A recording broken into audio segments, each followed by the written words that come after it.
Welcome to me, where suspenseful, thrilling, and mysterious stories will draw you into a world where the lines between reality and fantasy seem to blur.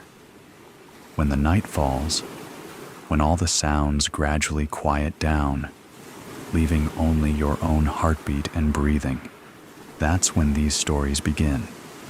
Tensions, unsolved mysteries, moments that will make you hold your breath in fear or curiosity, all are waiting for you ahead. Find a comfortable seat, dim the lights, and let this sound guide you on a journey that is not for the faint of heart. I want each of you to leave a comment sharing where you are in the world. And if you are enjoying the episodes, don't forget to give a like and subscribe to the channel now. Relax. Are you ready? If so, join me in the first story right now. Santa. The Hitman? The hospice smells like antiseptic and failed dreams. A Christmas-themed air freshener dangles from the IV stand, swaying in time with my father's mechanical wheezing. It smells like cinnamon and regret.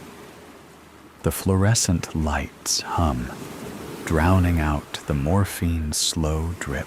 Hi, I'm the man who never amounted to anything. The trophyless disappointment. If life is a race, I'm the guy who tripped in the first 10 feet and never got back up. 35 years old, still renting, and my most significant contribution to society is a viral video of me accidentally setting fire to a microwave burrito.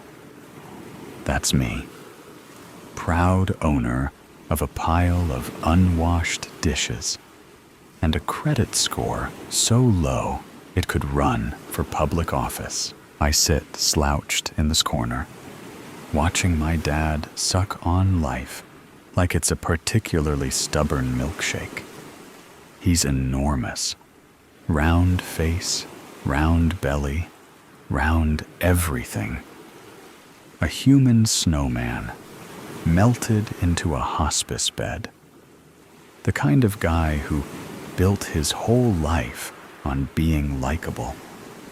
For 30 years, he played Santa Claus at the mall. Not just any Santa, mind you. He was the Santa. The one people drove 4 counties over to see. His face still pops up on Christmas cards across the Midwest. A local legend, a walking, jolly Norman Rockwell painting. And me? I'm the guy who gave him a $10 Amazon gift card for Christmas. You'd think that's why he's dying. The look he gave me when he opened it. He beckons me closer, his hand shaking like a rusty wind-up toy. Come here, kiddo. Yeah, sure, I say, dragging the chair closer. It screeches against the linoleum like its legs are fighting with the floor. What is it this time? Another story about how you single-handedly saved Christmas at the mall in '93. His laugh comes out like a wheeze caught in a blender. Then he stops, face turning deadly serious, eyes boring into mine. I've got a confession, kiddo. Something big. I lean back. Here we go again. Oh, great. Did you save Christmas again? He laughs, shakes his head. His smile, faint but still there, cracks like old plaster. No. Listen to me, kiddo. I killed people. I was a hitman. The words hit me like a sucker punch to the ribs. His eyes twinkle, with something far from Christmas cheer. For a second, I couldn't breathe. Not because I believed him, but because some part of me wanted to. Like, even in death, Dad had to be bigger than life. Then the ridiculousness hit me, and I laughed. Hard. Too hard. Jesus, Dad, did the morphine knock your last screw loose? You don't think a guy with fake snow in his eyebrows could carry out a clean kill? Do you? Dad's grin spreads like butter on burnt toast, his cheeks wobbling like he's auditioning for Jell-O's next ad campaign. I stare. Words feel stuck somewhere between my brain and my tongue, like traffic on the I-5 during rush hour. I've got a list of things I never expected to hear from my father. I love you.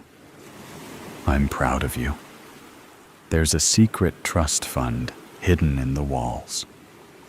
But this takes the cake, and then assassinates the baker. You're messing with me, I finally manage. Is this one of those morphine fever dreams? Should I call the nurse? Blink once for yes. Dad coughs out a laugh, deep and phlegmy, shaking his head. No joke. I was good at it too. Seasonal work was the perfect cover. Everyone sees Santa as a big, harmless teddy bear. No one suspects Santa Claus of carrying a 9mm Glock. I blink. Hard. He's lost it. The man's gone off the deep end, dragged the Christmas tree, the reindeer, and the inflatable snowman with him.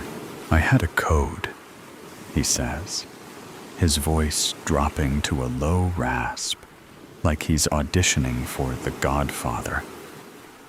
Never moms, never kids, and no one who liked Christmas. I rub my temples. So you're telling me all those business trips to Reno weren't about fixing mall contracts? Nope. He pops the P like he's proud. They were about fixing people. Your old man was a regular Mr. Clean. And you expect me to believe this? He leans forward, a Herculean effort given his state. Remember the upstairs neighbor at our old place? The guy who played techno at 2 a.m.? I nod slowly, stomach sinking. You said he moved. I moved him. His grin widens. To a landfill. Permanently. You're not serious, I whisper, but my voice cracks. Oh God, he's serious. Go to my apartment and look for a box labeled Santa's Naughty List. Top shelf of my closet. See for yourself. I'm halfway to the door when the heart monitor gives up. The line going flat, like it's tired of pretending he had time left. Dad's apartment is a shrine to Christmas. Not the classy Pottery Barn kind of Christmas. This is the Walmart on clearance kind. Everywhere you look, there's a red and green assault on the senses. Tinsel dangles like garish cobwebs.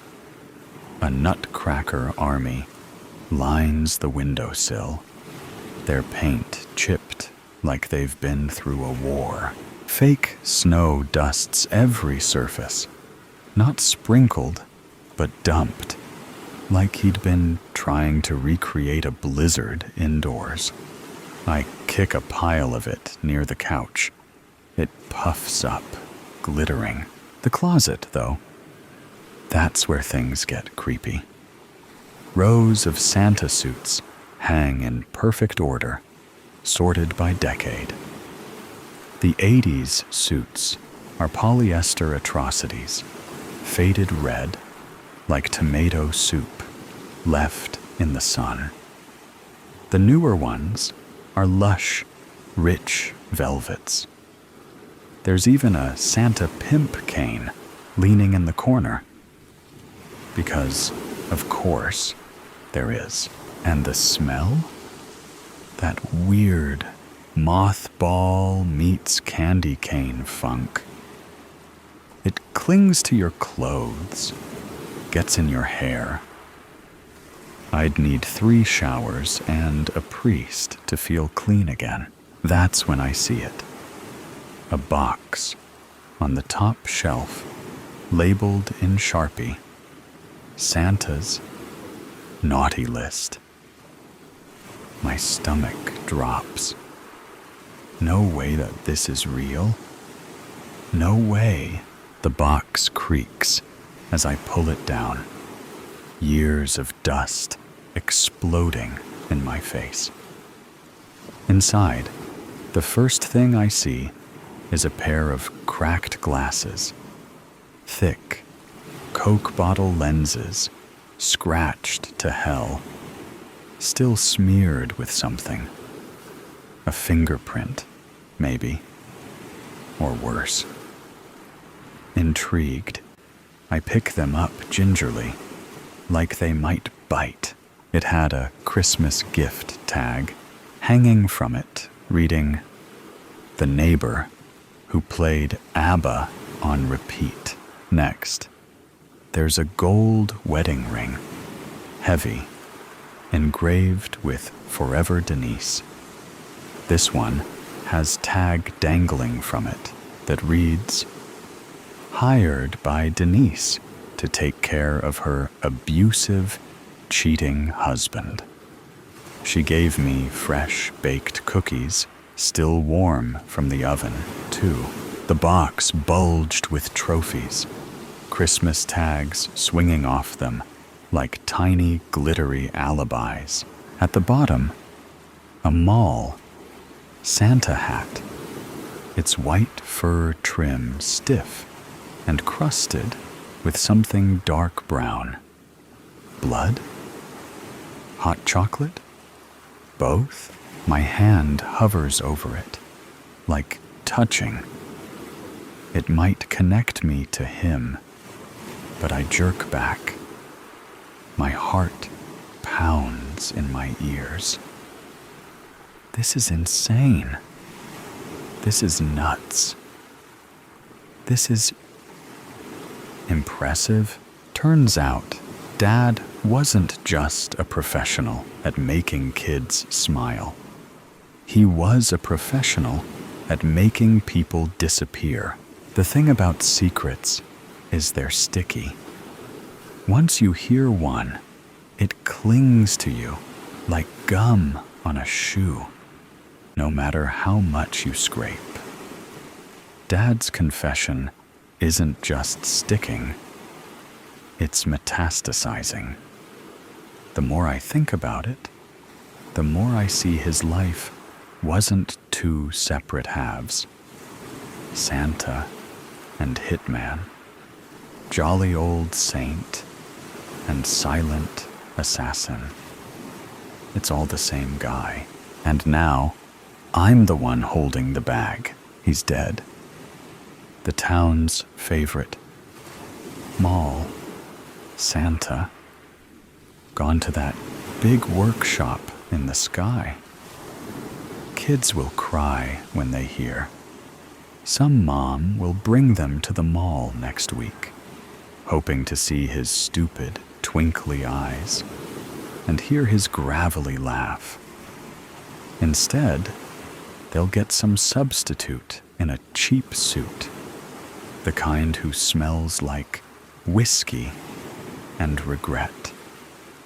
That'll be Dad's legacy. A hole in the lives of every snot-nosed kid who sat on his lap, unless I tell the truth. If I do, it won't be crying kids. No.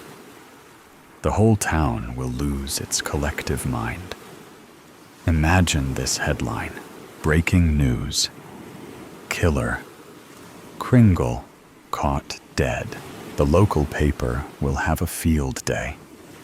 They'll dig up every photo of him, grinning in his red suit, surrounded by smiling children, and slap it next to words like murderer in bold block letters.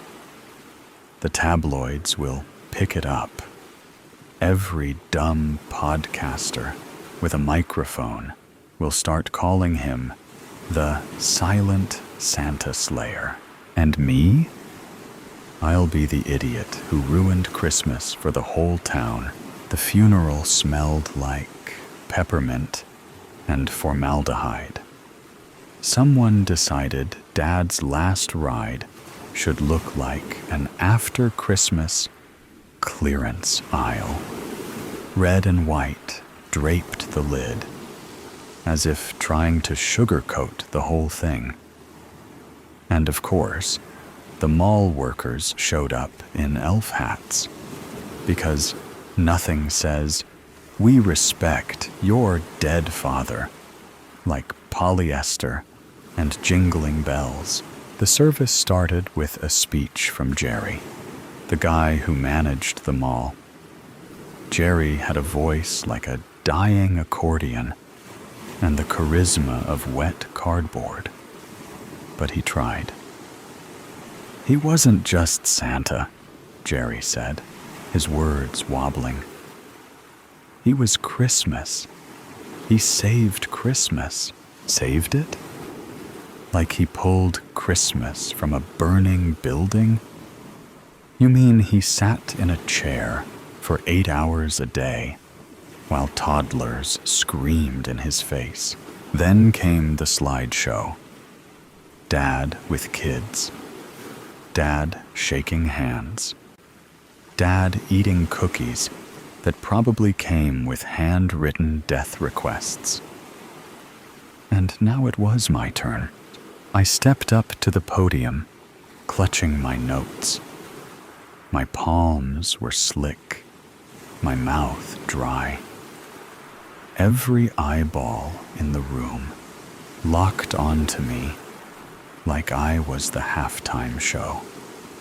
Here lies Santa, the town legend, and here comes his loser kid, fumbling for words.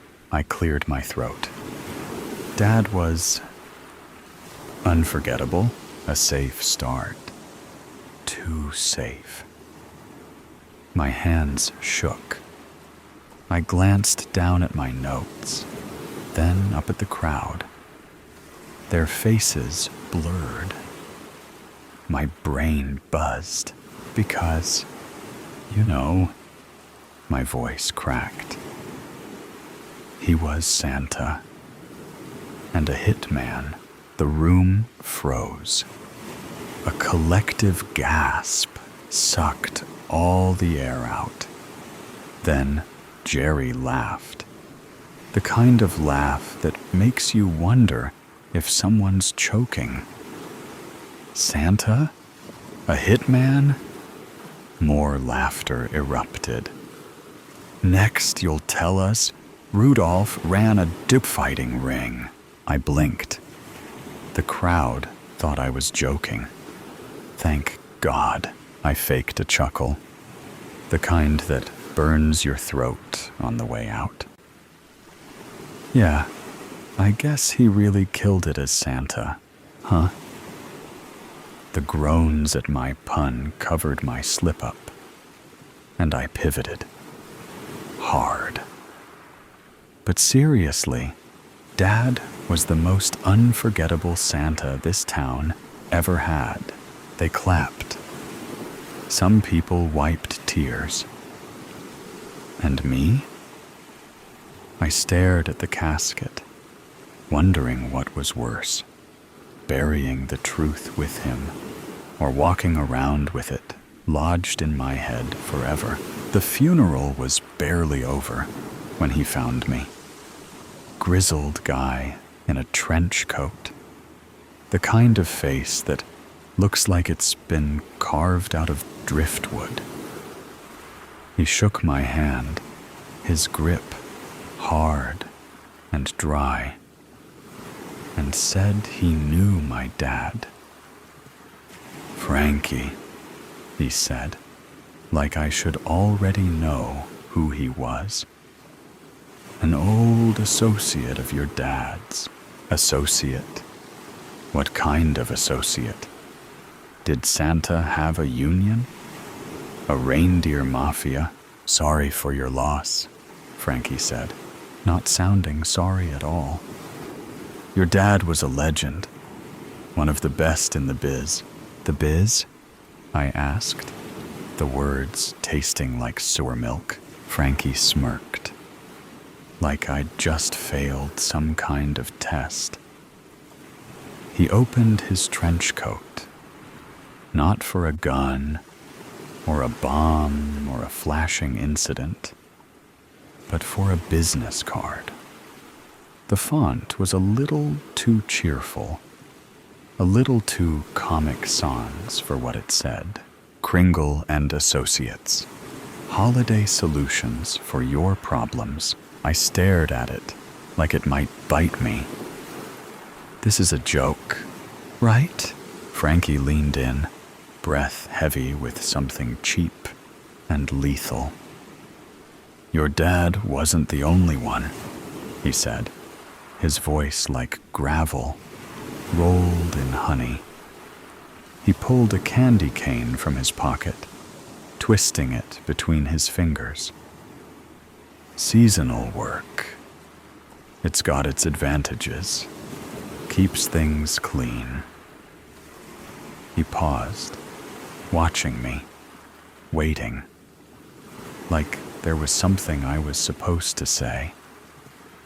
"It's the perfect cover."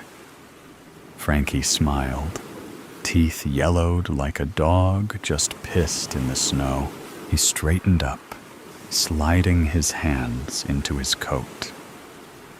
"Your dad always said you'd make a great Santa. You've got the look." My dad spent my whole life teaching me things I didn't realize were lessons. How to lie with a smile. How to disappear in a crowd. How to keep secrets. I always thought he was preparing me for life, but maybe he was just preparing me for this.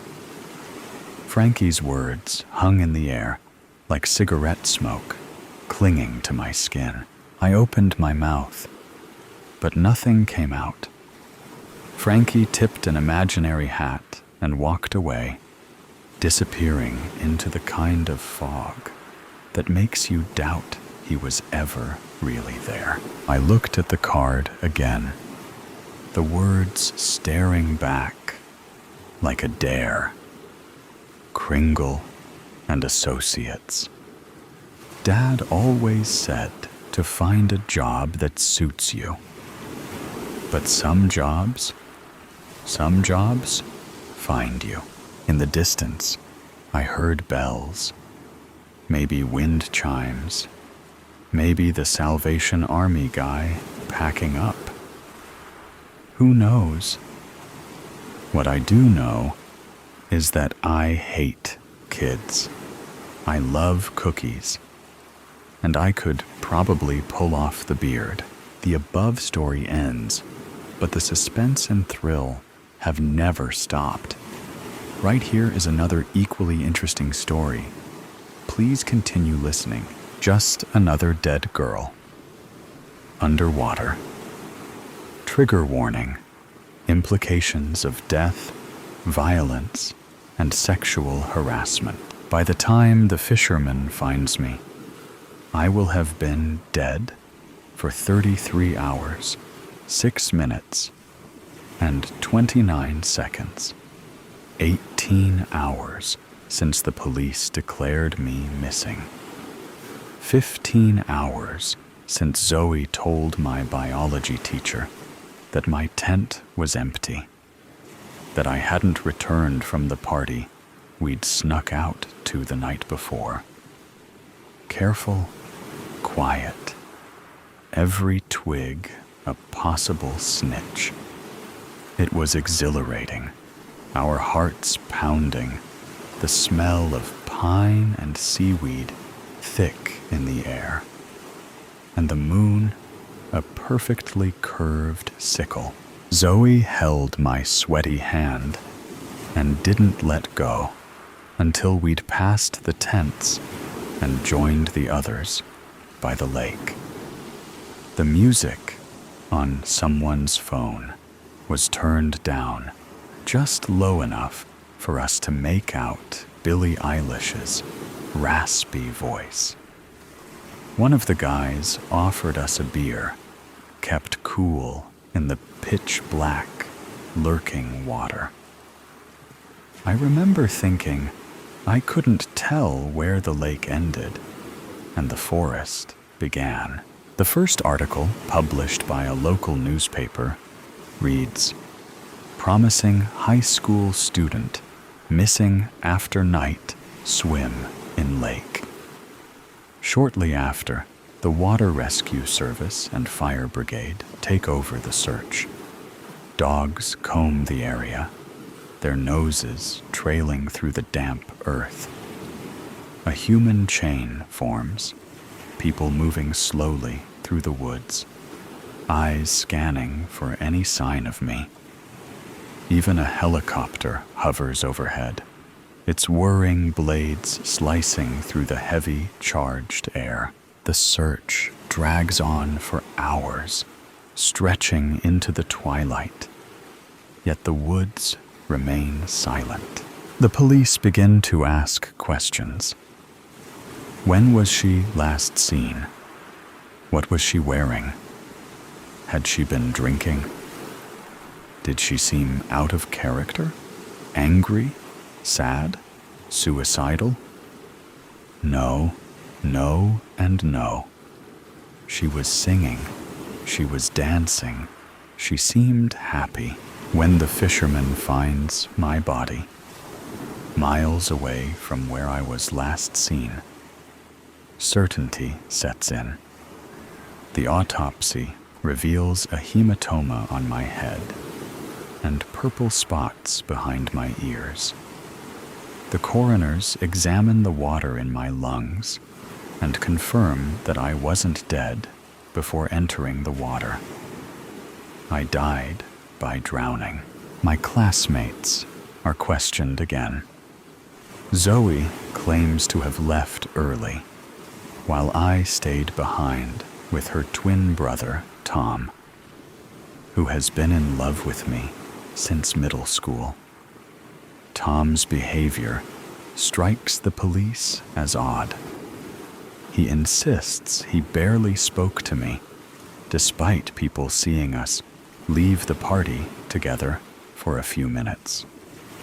When my body is examined, traces of Tom's skin are found on my clothes, trapped between the fabric layers. Still, Tom sticks to his story, perhaps because the truth would embarrass him for some reason. Or maybe he's just afraid of the questions that would follow and the scrutiny that might come with them. Tom is right, you know, in the broadest sense. We really only exchanged 3 or 4 sentences that night, but only because Tom's mouth was otherwise occupied with me. I had enjoyed every second of it, and looking back, I wish I'd given him a real chance, but I was too worried about what other people might think. So, as usual, I brushed him off, leaving him to walk away from the party, feeling hurt. Cassandra insists she heard Zoe and me arguing that night. just before Zoe headed back to the campsite. According to her, we were fighting over Tom. Of course she would say that. What else would two girls argue about, if not a boy? Cassandra even claims that Zoe pushed me, though Zoe denies it vehemently. She denies discussing Tom at all, insisting it was about something else, something that wouldn't come to light until much later, when our biology teacher became a suspect. But Cassandra holds firm to her version. The thing about Cassandra is that she's always been a shadow, the kind of girl whose name teachers forget after 2 weeks of spring break. Kelly, Cindy, Carrie. Something with a Z, though, right? So, when she finally gets the chance to talk to the police and be part of the investigation, she jumps at it. Unfortunately, Cassandra isn't much help to the investigators. She leaves the party at 2 a.m., just 40 minutes before I die, leaving me alone with a group of guys who've brought along some tranquilizers. Sitting next to them felt like being stuck in a fever dream, where Jacques Derrida explains quantum physics at a frat party. At some point, I decided it was time to head back. One of the guys casually asked if I needed someone to walk with me, and I said yes. But no one moved. I glanced back, the campsite faintly visible through the cold, white light filtering through the pines. It was only a few meters away, just beyond the trees. I'd walked this path for days, never once feeling threatened by the shadows in the bushes. But tonight, that sinking feeling in my stomach wouldn't go away. Still, I refused to be that girl, the one who got scared at every creak in the dark, the one who needed someone to hold her hand for a few steps. So I stood up and said I'd walk alone. Instead of sticking to the dark trail, though, I decided to take a small detour along the riverbank, a bit longer, a bit lighter, and hopefully a bit safer. One of the guys told me to text him when I made it to my tent. But when I didn't, no one even noticed. 16 days after my death, suspicion begins to shift toward our biology teacher. Devin, one of my classmates, reveals that he had felt ill that night and went looking for the teacher's tent, only to find it empty. Soon after, the teacher's behavior takes a strange turn. He starts making inconsistent statements that don't add up.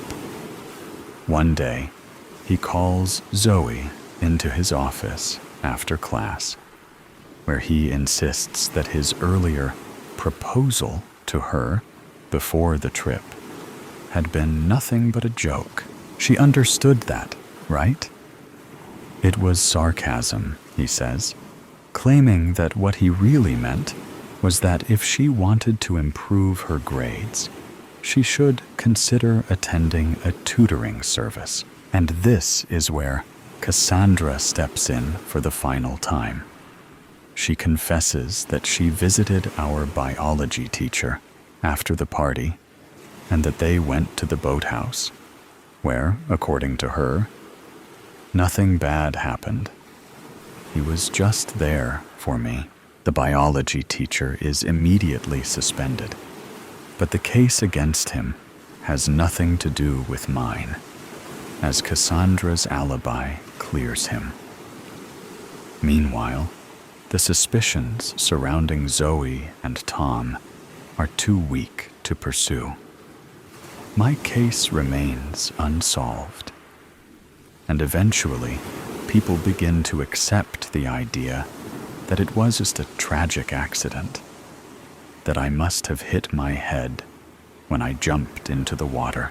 They agree that I seemed unhappy, not just that night, but in general, and that my relationship with my parents, who expected me to excel in everything, was strained. Perhaps the pressure had finally got to her. It's all unsatisfying, of course. Unsatisfying for the local magazine, whose updates eventually dry up. Unsatisfying for the police, left with yet another unsolved case on their desk. Unsatisfying for my parents, who, decades later, will say in an interview that not a day goes by that they don't think of their little girl. Maybe one day, a classmate will write a college essay about my case, reflecting on how it taught them that life can end in an instant. Maybe my story will end up on a true crime podcast. Or perhaps Netflix will stretch it into a tightly structured 8-episode miniseries where my body is discovered just 3 minutes in. Enough time for viewers to decide if they'll keep watching.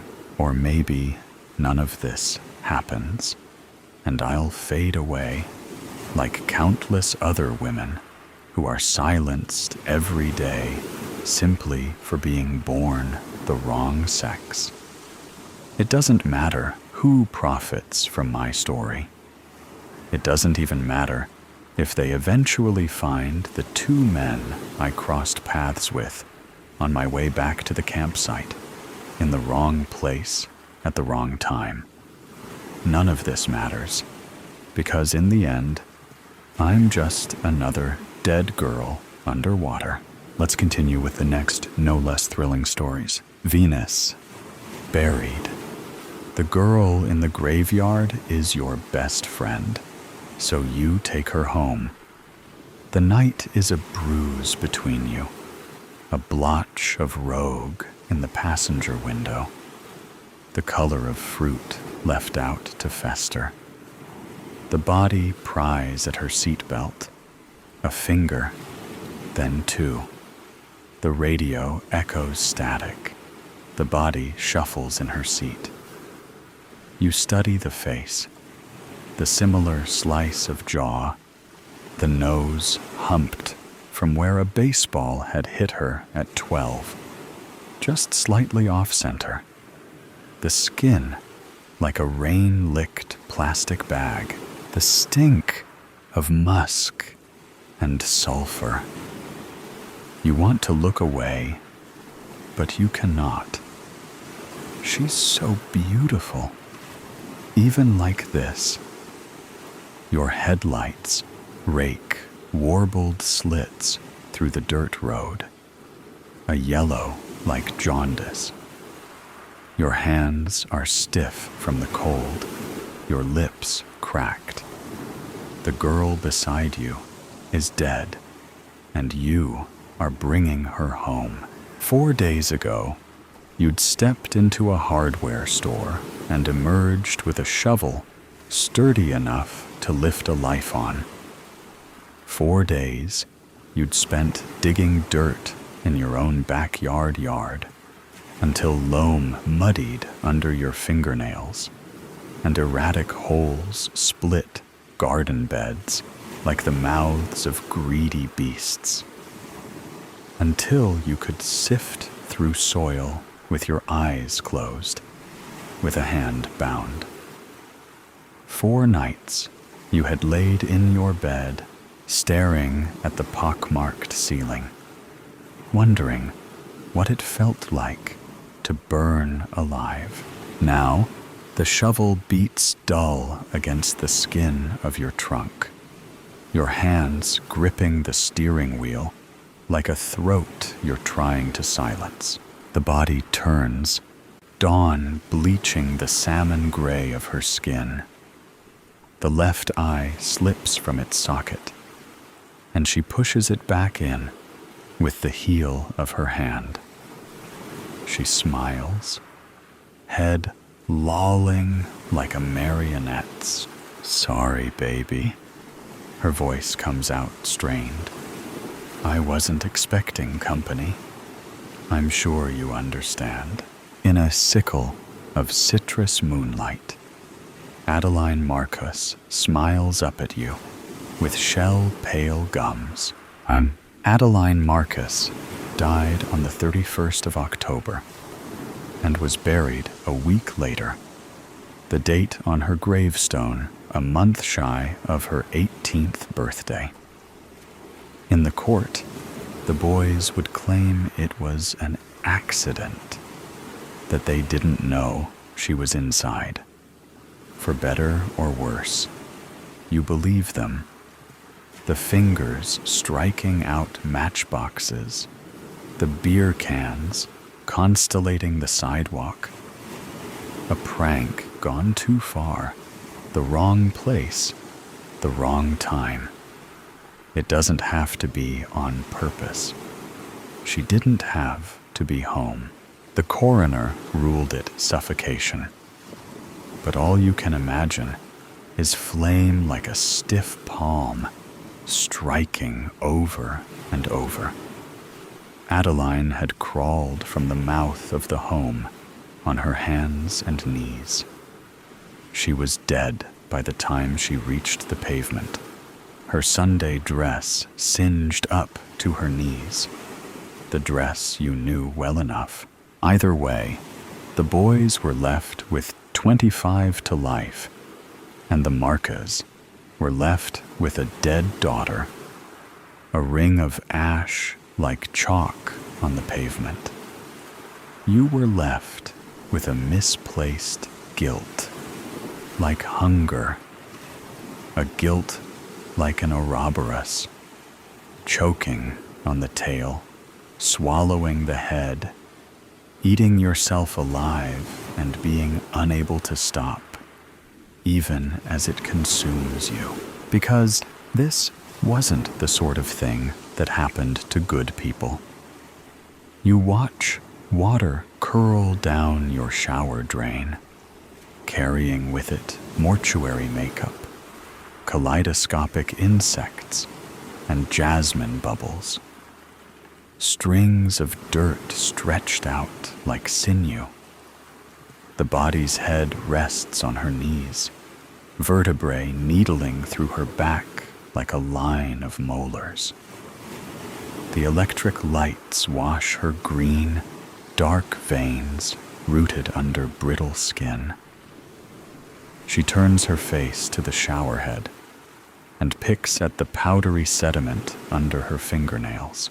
The shower floor is a mess of grit. And you think of a child scooping up the sand.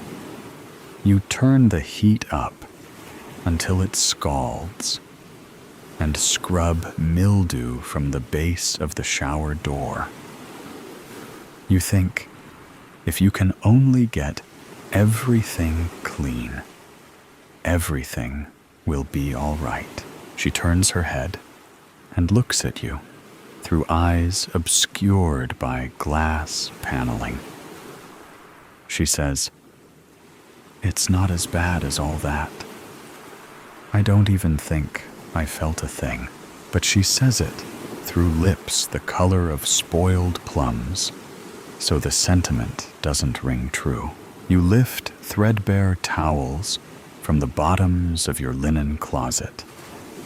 You walk 3 times around your block and return to a corpse sat on your sofa like she has nowhere better to be. There are ants in your sugar bowl. You try to remove them, lift their crystal-knotted bodies on the prong of a fork, but they slip between the gaps, and you are left with a mess bigger than when you started. Tea-brown sludge bleeding from thoraxes and the stink of vinegar. There's a dead girl on your sofa, but let's focus on the ants in your sugar bowl. The way they thread through cysts of white like veins on a leaf, like the capillaries that run through the skin of your face. You make tea anyway. You add too much milk and sit cross-legged in front of the body. She stares at you. You stare back. The two of you drink, and ribbons of watery milk pour clean out her trachea, the gaping hole in her chest. But she doesn't stop drinking until you do. "You're not looking at me," she says. "Not really." "Yes, I am." You twist your hands in the shag carpet. "Aren't I now?" "No," she says. "You're not." You leave your teacup on the floor, saucer an iris of yellow, and go upstairs. You take 2 cigarettes from the carton squashed on your father's desk, and then think better of it. Press down with your heel until tobacco dissipates into the tawny carpet. You change your bed sheets twice. Eggshell white. No, gray with peonies. You make a second cup of tea. When you get back to the room, the body is still there. You are looking at her. You are not looking at her. "Do I disgust you?" she says. "No." She shakes her head, dark hair plastered to her shoulders like reeds. "No more than I always did. You need to sleep." You say, "Baby." She tilts her head to one side. "Sleeping is all I've ever done." The last time you saw Adeline Marcus alive was in the back of a stranger's car, parked on a stranger's street, with the taste of a stranger's tequila fresh between your lips. You were never too built for parties, so the outcome was a pair of girls who looked like they were playing dress-up. Blousy dresses with sleeves like a nun's. Thrift store necklaces noosing your necks. Shoplifted lipstick, which she hid beneath her mattress. More wax than pigment. But in the citrus peel of street lights, in the low trill of distant music, the two of you looked beautiful. She had her legs curled under her and was sitting sideways in the back seat, her hand resting on your knee, and the other palmed against the window, a song on her lips that you couldn't quite place. You were too close, but it was night, and everyone was inside and drunk. And sometimes we all need to feel closer than we should be, to lose ourselves a little. The song melted on her lips, swallowed into the limp press of salvia and booze. And you said something like, "I think I should go home now." And she said something like, "Have another drink." And so you did. You let her pour the liquor into the flimsy mouths of red plastic cups and watched her swallow. She said, "You're so pretty." And you said, "I think you should stop." And she said, "Just let me say that one thing." And you wanted to say, "Stop fucking looking at me like that." And you wanted to say, I want to crawl inside you and make a life for myself in the city of your mind. And you wanted to say, let's just be quiet. Let's just not talk. Let's just not ruin a good thing by telling the truth. Instead, you pushed open the passenger door, stumbled out onto the skin of vein blue sidewalk. I'm going home now. The body lays with her back to your bed, hands worming in the floral sheets, chestnut hair spilling across her throat, past the ballpoint pen-marred bedposts, over the gray skin of her forehead. You are thinking about the silken mouth of a coffin. You are thinking of how she looked when you pulled her from the rose mouth of heaven. The radiator hums. A lace curtain bellies your open window. She rolls over onto her side, slots her hands together like pieces of a decaying jigsaw puzzle. You still can't even look at me. Her mouth moves too slowly, words like chewing gum. Why am I here, Bet? What's it for? There are pink crescent moons on the bed of your palms from the bite of your nails. She pulls her knees to her chest, and a bone cracks.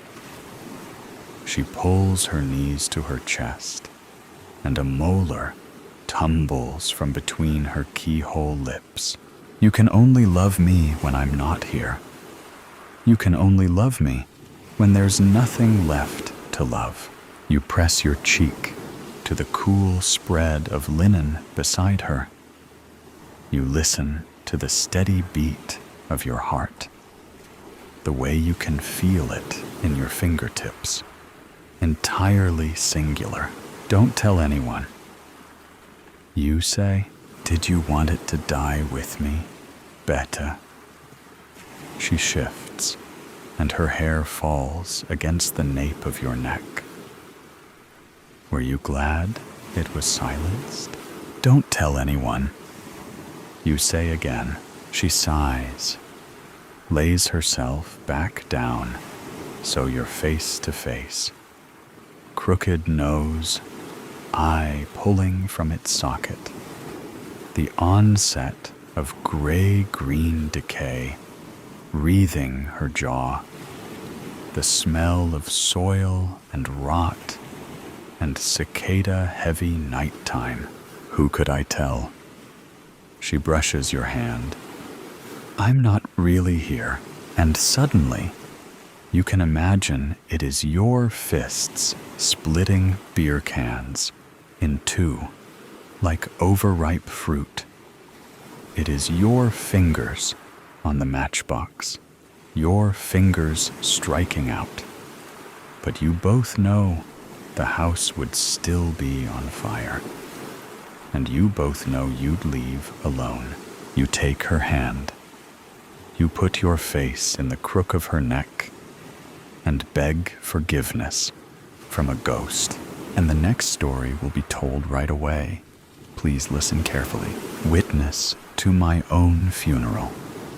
The darkness came first, then awareness. Not the gentle awakening from sleep, but a violent snap into consciousness, like a circuit suddenly completing. I existed, suspended in perfect blackness, my mind racing while my body lay still as carved stone. Something was wrong, terribly wrong. I couldn't move. Yet I wasn't suffocating. Instead, I existed in a state of suspended animation, my consciousness trapped in an immobile shell. Voices filtered through the darkness, muffled at first, then gradually clearer. A somber baritone resonated above me. Russell Mercer was a man of passion and conviction. In his 47 years, he touched many lives with his generosity and spirit. My name, my age, my eulogy. Panic surged through my mind like an electrical storm, but my pulse remained undetectable. I was at my own funeral.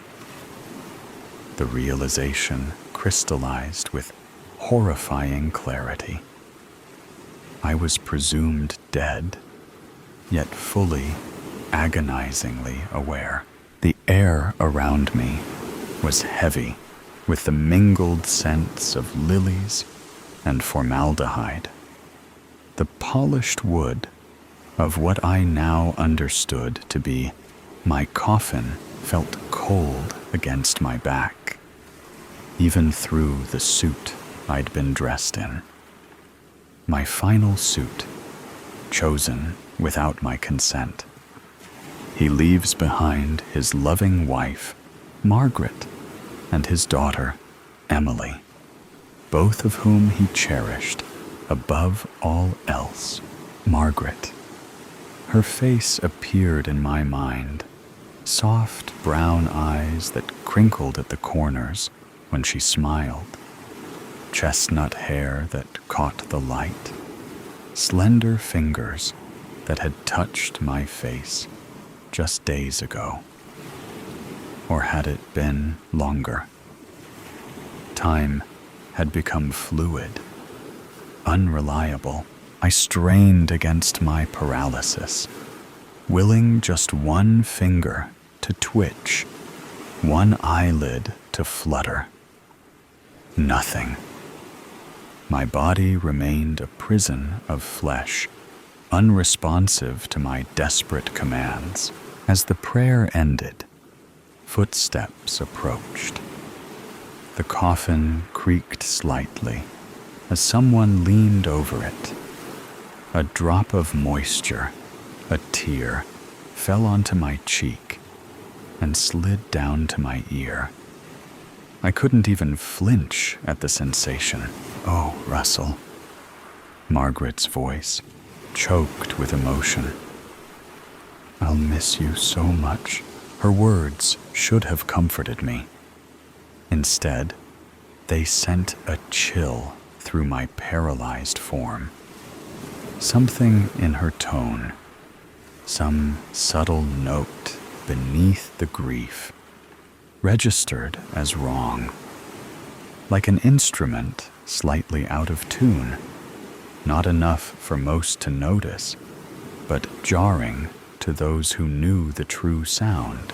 Memory flickered like a faltering flame. The night before, what I thought was my death. Margaret bringing me a glass of whiskey. The unusual bitter aftertaste. The creeping numbness that had started in my fingertips and spread inward. My heartbeat slowing. Her face watching. Not with horror or concern, but with patience. The tranquil passage process is revolutionary, a professional voice explained above me. Dr. Howard, I presumed, the mortician from Serenity Gardens Memorial. The synthetic preservation compound allows natural death processes to conclude while preventing decomposition. The funeral home's specialization in this advanced method now seemed like cruel irony. I was trapped in the midpoint between mortality and preservation. held in stasis by chemicals that maintained my appearance, while my consciousness remained horrifyingly intact. And you're certain he's gone?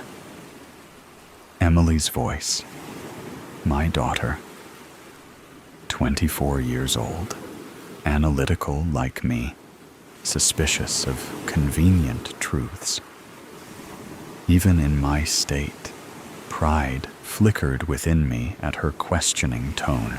Standard protocol requires a 24-hour waiting period before final sealing, Dr. Howard continued. It's mostly tradition, of course. We'll complete the preservation process tomorrow morning, 24 hours. A window of opportunity. That's thoughtful, Margaret remarked, her voice tight. Though I can't imagine why we'd need to wait.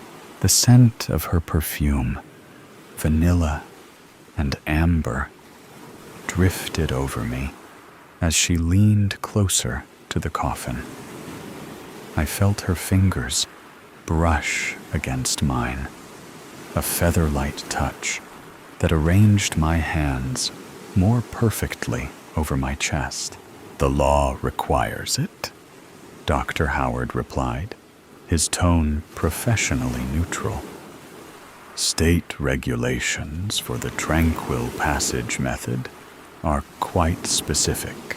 I heard Margaret's slight intake of breath, so subtle that only someone who had shared a bed with her for 15 years would recognize it as frustration.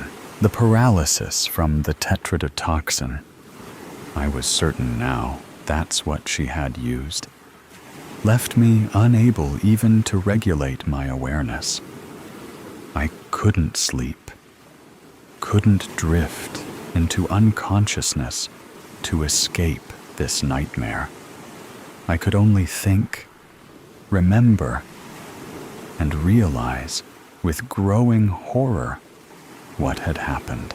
A door opened. The sound of high heels clicking against the floor grew louder, then stopped beside my coffin. Russell. Margaret's voice, no longer performatively grief-stricken. I need to make sure you understand why this is happening. Her fingertips traced the edge of the coffin, inches from my face. You never truly saw me, did you? Always focused on your own needs, your own desires. 15 years in your shadow, adjusting myself to fit your expectations. Her voice remained quiet, controlled. Did you know I started painting again last year? No, you didn't notice the studio I set up in the garage. Just like you didn't notice when I stopped loving you 3 years ago. Her words sliced through me more effectively than any scalpel. I hadn't noticed. I could have just left, she continued, her voice thoughtful. Divorce is so common, isn't it? But then I'd get half of everything at best. This way? She paused, and I could almost see her smile. This way, I get it all. The house, the investments, the insurance, a fresh start. The funny thing is, she continued, her voice dropping to a near whisper, no one will ever suspect. Your high blood pressure, your family history of heart problems, everyone saw this coming eventually. Just not quite so soon. 24 hours, she murmured. Then it will be over. I'm sorry it has to be this way, Russell. But I've waited long enough for my life to begin. Time distorted in the coffin. Only the subtle changes in ambient sound gave me any sense of time's passage. The paralysis was absolute. Yet paradoxically, I felt everything. The slight pressure of the coffin's padded interior, the unnatural stiffness of my starched collar. Most of all, I felt the crushing weight of Margaret's betrayal pressing against my chest more heavily than any physical constraint. The sound of the funeral home's front door opening interrupted my thoughts. Multiple footsteps approached my room. "I just want to see him one more time." Emily's voice, tight with emotion. "Before tomorrow." "Of course, Miss Mercer. Take all the time you need." Dr. Howard's professional compassion. "Dad." Emily's voice was closer now, directly above me. If only I could move. If only I could signal to her. My daughter, the one person who might question, who might look closely enough to see the truth. "He doesn't look right," she said suddenly. "I'm sorry?" Dr. Howard's voice, confused. "Something's off. His color. It's not like when someone's passed." Emily's voice grew firmer. "And look at his eyes. The eyelids naturally settle in a slightly open position sometimes," Dr. Howard explained. "We generally close them fully before the final preservation." "No, it's not that. I swear they moved."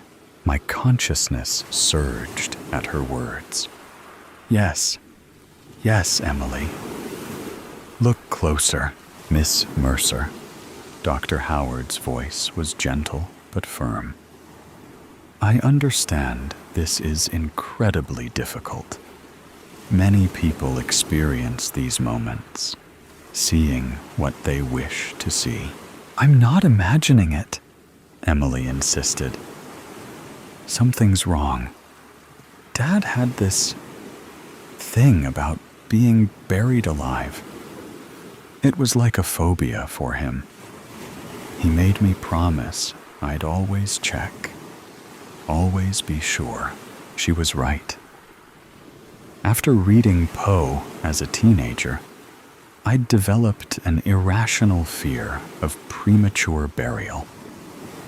The bitter irony of my current situation wasn't lost on me. "I want another doctor to look at him." Emily's voice cracked slightly.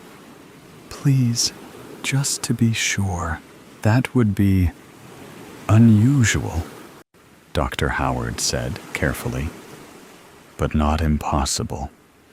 However, we would need next of kin approval. That would be your mother."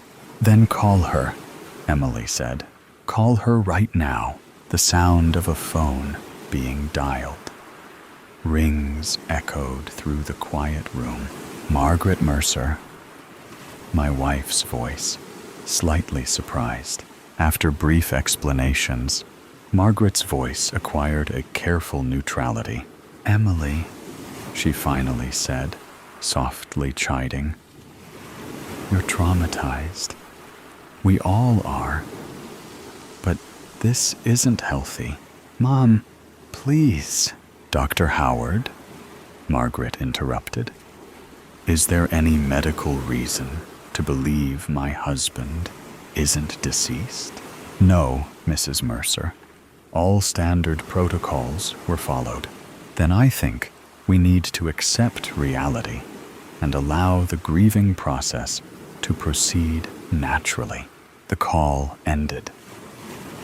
I felt a surge of desperate hope as Dr. Howard moved closer to the coffin. "I'll perform a standard examination," he explained to Emily. I felt his cool, gloved fingers press against my neck, searching for a pulse that the tetrodotoxin had rendered imperceptible. He lifted one of my eyelids fully. The first change in my visual field since awakening in this nightmare. This was my chance. If any part of me could move, any minute twitch or dilation, now was the moment. Pupillary response is absent, Dr. Howard noted clinically. No sign of cardiovascular activity. No! I screamed within the prison of my mind. I'm here! I'm alive! Wait! Emily's voice was sharp. Do that again. Check his eyes again. Dr. Howard obliged, lifting my eyelid once more. I swear I saw something, Emily insisted. A tiny movement. There are certain substances that can create a death-like state, he said carefully. Extremely rare cases, but in my 40 years of practice, I've read about them. What are you saying? Emily's voice was barely above a whisper. Given your concerns and certain subtle anomalies I'm observing, I believe we should delay the final preservation process until we can conduct more thorough tests, just to be absolutely certain. In the stillness of my paralysis, a spark of hope flared to life. I was alone with Dr. Howard. After Emily left to make arrangements for additional tests, he had remained in the viewing room. Mr. Mercer, he finally said, his voice low and measured. If you can hear me, I want you to know that I suspect what might have happened to you. In my younger years, I worked briefly in Haiti, he continued. I witnessed cases there, substances that could induce states virtually indistinguishable from death. Tetrodotoxin is one such agent. Yes, my mind screamed. That's it. The door opened. The familiar sound of Margaret's heels approached. Dr. Howard, she said, her voice carefully modulated. I'd like a word. Their footsteps receded, leaving me alone once more. Minutes stretched endlessly until the door opened again. I appreciate your understanding, Dr. Howard. Margaret's voice had regained its composure. Something in his tone had changed. The certainty, the suspicion from earlier, had been replaced by a strange formality. Dr. Howard's footsteps retreated, and the door closed, leaving me alone with my would-be murderer. Well, Margaret said, her voice dropping to a whisper, that was inconvenient. Your dutiful daughter nearly complicated things, she continued. But fortunately, Dr. Howard is a practical man. When faced with the choice between pursuing an unlikely theory or accepting a generous donation to the funeral home's renovation fund, he made the sensible decision. Cold horror washed over me. She had bought his silence, his complicity. The tests won't happen, she explained calmly. Instead, they'll complete the preservation process tonight. A small adjustment to the schedule, that's all. Her perfume, once comforting, now sickening, enveloped me as she leaned closer. This isn't just about money. This is about freedom. from your expectations, from your subtle control. The truth is, I've been said for years in our marriage, she said. Now it's just making official what's been true all along. One of us needed to go, and you always said you'd die for me. Now you get to keep that promise. Time passed, minutes or hours, I couldn't tell. The door opened again, and multiple sets of footsteps entered. We'll begin the final preservation now, Dr. Howard's voice announced. Mrs. Mercer has signed all the necessary authorizations. I felt hands positioning equipment near the coffin, heard the soft hiss of pressurized systems being prepared. Begin the process, Dr. Howard instructed. I heard a mechanical sound, then the subtle hiss of gas being released into the coffin. The door burst open with a crash. Stop! Emily's voice, breathless and commanding. Stop right now, Miss Mercer. Your mother has... I don't care what she authorized, Emily interrupted fiercely. I have a court order. This is highly unusual, Dr. Howard said, his voice tight. Judge Harriman is a family friend, Emily explained, and he takes potential medical malpractice very seriously. This emergency order requires independent verification before any further procedures. And I've brought someone who can help with that, Emily continued. Dr. Langhorne from County General. She specializes in toxicology. Dr. Howard, a new female voice greeted coolly. I understand there's some question about this death certificate. I'd like to perform some tests immediately. I felt the preservation gas being shut off.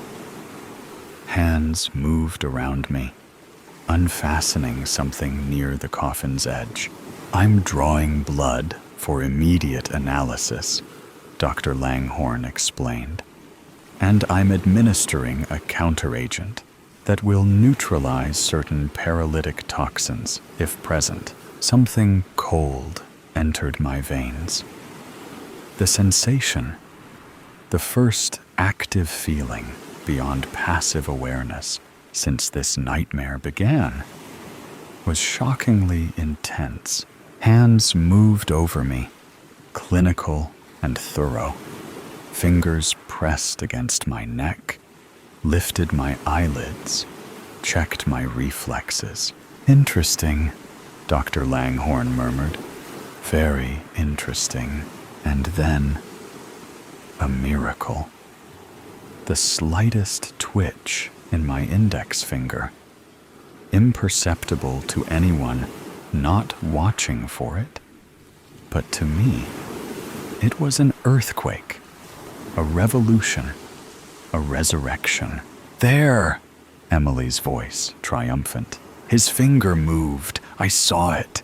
Indeed, Dr. Langhorne confirmed, her voice calm but urgent. We need to get him to the hospital immediately. This man is not dead. He's been poisoned with a neurotoxin that mimics death. The room erupted into activity. I felt my body being lifted, transferred, moved with urgent care.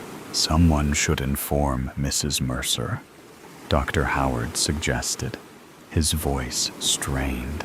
Oh, don't worry about that, Emily said, her voice carrying a hardness I'd never heard before. The police are already speaking with her. They were very interested in the contents of her evening tea. Her tea? Dr. Langhorne asked. Yes, Emily replied, and I could hear the grim satisfaction in her voice. The one containing the same substance that nearly killed my father. The one I've been replacing with harmless herb tea for the past week, ever since I found her research on tetrodotoxin on her laptop. As they wheeled me toward the ambulance, I felt the paralysis receding further. A finger twitch became a hand flexing. An eyelid flickered. My lungs expanded slightly more with each breath. I was coming back from the dead. And Margaret was going to a cell. Justice, like life itself, sometimes hangs by the thinnest of threads. But when that thread holds, resurrection is possible. Just when you think all the weird stuff has been told, the next story will make you think again. Goodbye, Mary. It's funny how I spent my whole life forming relationships, working, trying to be a good person, and building something out of nothing to feel safe, secure, and happy. It's even funnier how it all went away in a matter of few days. A few days that rocked my world, ruined all my foundations, and forced me to take steps I would never imagine to have to take. My black boots slightly sink in the mud, and I swear at myself that I chose this specific day for such an unimportant matter. Didn't the weather prediction say it will rain all night? Maybe. I haven't paid much attention to things so trivial. I fix my black coat, seeing it has lifted slightly in the corner, and feel a cold breeze wash over my bare legs.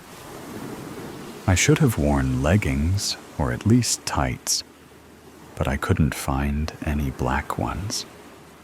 And surely I should not be wearing any other color to the funeral. It's hardly a funeral, though. I am the only person here watching the freshly dug ground and the sun reflecting stone gravestone. Marianne Robinson, the grave says.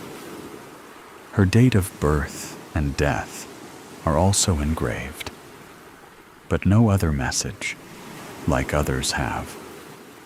There are no loving daughter, or she left us too soon, or some cheesy poem quote about inevitable death and the horror of young people dying. She was only 26 years old.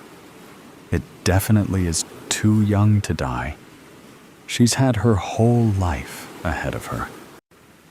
And now, she's buried on some old, almost abandoned cemetery where no one will visit her, bring fresh flowers, or tend to her grave. Marianne was a fearful person. She was too scared to stand up to her toxic manager at work and let them bully her. She was in a relationship with a man she didn't love because being on her own terrified her. She never voiced her feelings, fought for what she believed, or chased her dreams.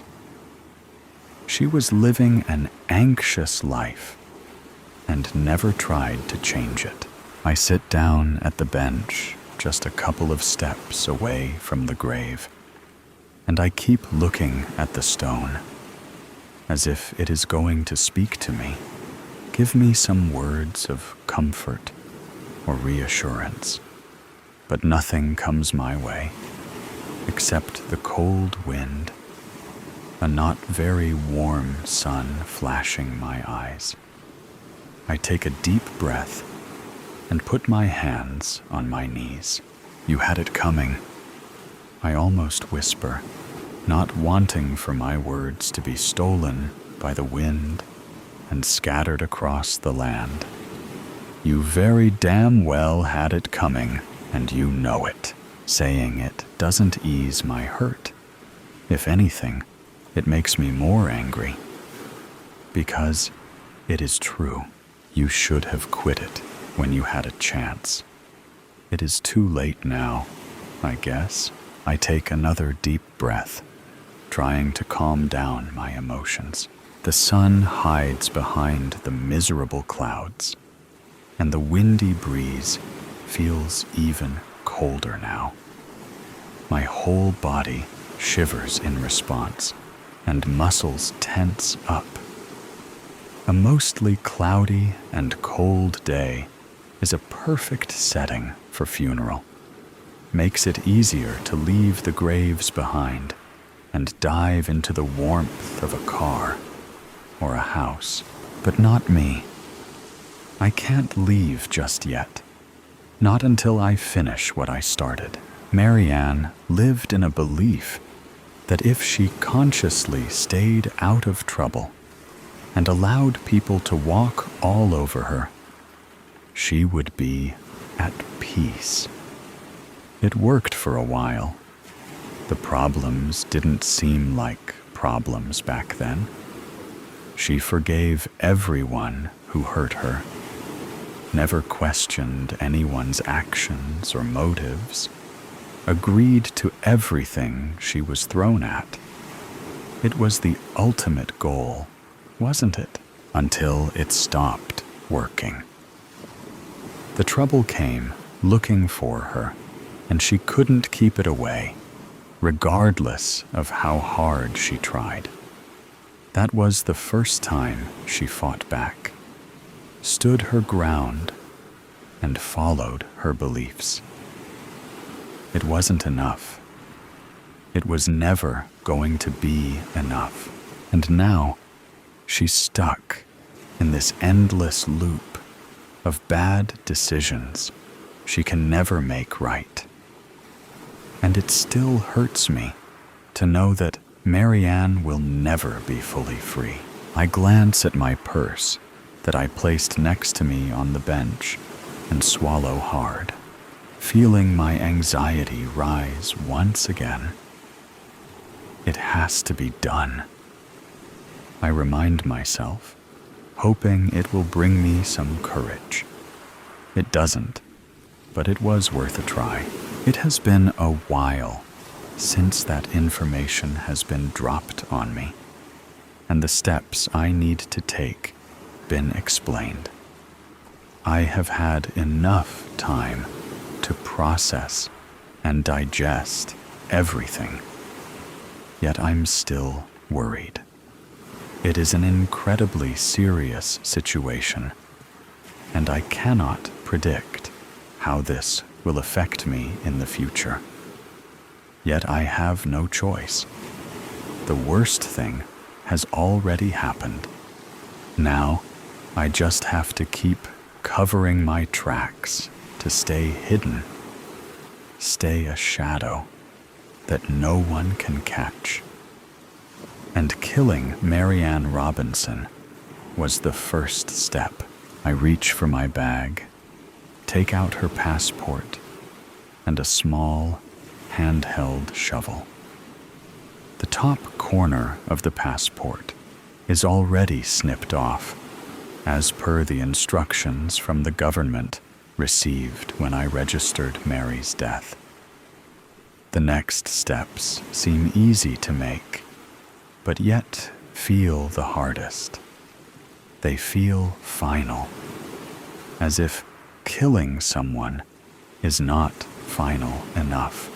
Reluctantly, I open the passport and look at the photo. I used to look so mediocre back then, with my uneven fringe, refusal to wear any makeup, official and modest clothes. I didn't even smile for that picture. Apparently, it was the rules. I then glance at the name written next to the photo, and I take another deep breath. My passport is still valid for another 2 years. Or it would be, hadn't I cut off the corner. But it doesn't matter. I am dead. Officially, I had to die. The work I will be doing is dangerous, risky, and very important. All the ties to my previous life had to be cut, and that's why Marianne had to die. For Cassie to be born. I approach the grave and kneel on the grass. With a pounding heart, I dig a foot-deep hole into the fresh ground and gently place the passport there. After filling the hole back up, I stand up and keep staring at my grave. "Goodbye, Mary," I whisper, with a single tear rolling down my cheek. I don't wipe it. I allow it to slowly drop on the ground. The above story is ended. Let's listen to the next story. Behind the Cerulean Door. Summer. Vlog. Part 1. Uploaded June 20th, 2024. Video transcript. Hey, guys. Cassie here. Today is the first day of my songwriting retreat. I've just arrived at the cabin and absolutely love it. I'm so excited to bring you along on this summer journey with me. This cabin is exactly what I need. A quiet little place to write some new songs and finally finish the ones I started during our tour. And you guys, just look at this place. There's a forest, there's a lake, and there's literally nobody else for miles. Well, maybe more like a few hundred meters, but still. And here's the cabin. Doesn't it look cozy? I mean, sure, on the outside, it's a bit worn down. The landlord said he just inherited it and hasn't had enough time to fix it up. But guys, the main treat is inside. Let me show you, okay? Here we are.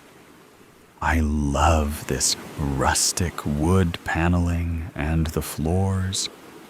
And, oh my God, these windows, they're huge. So much light. I didn't expect a cabin this far north to have such big windows.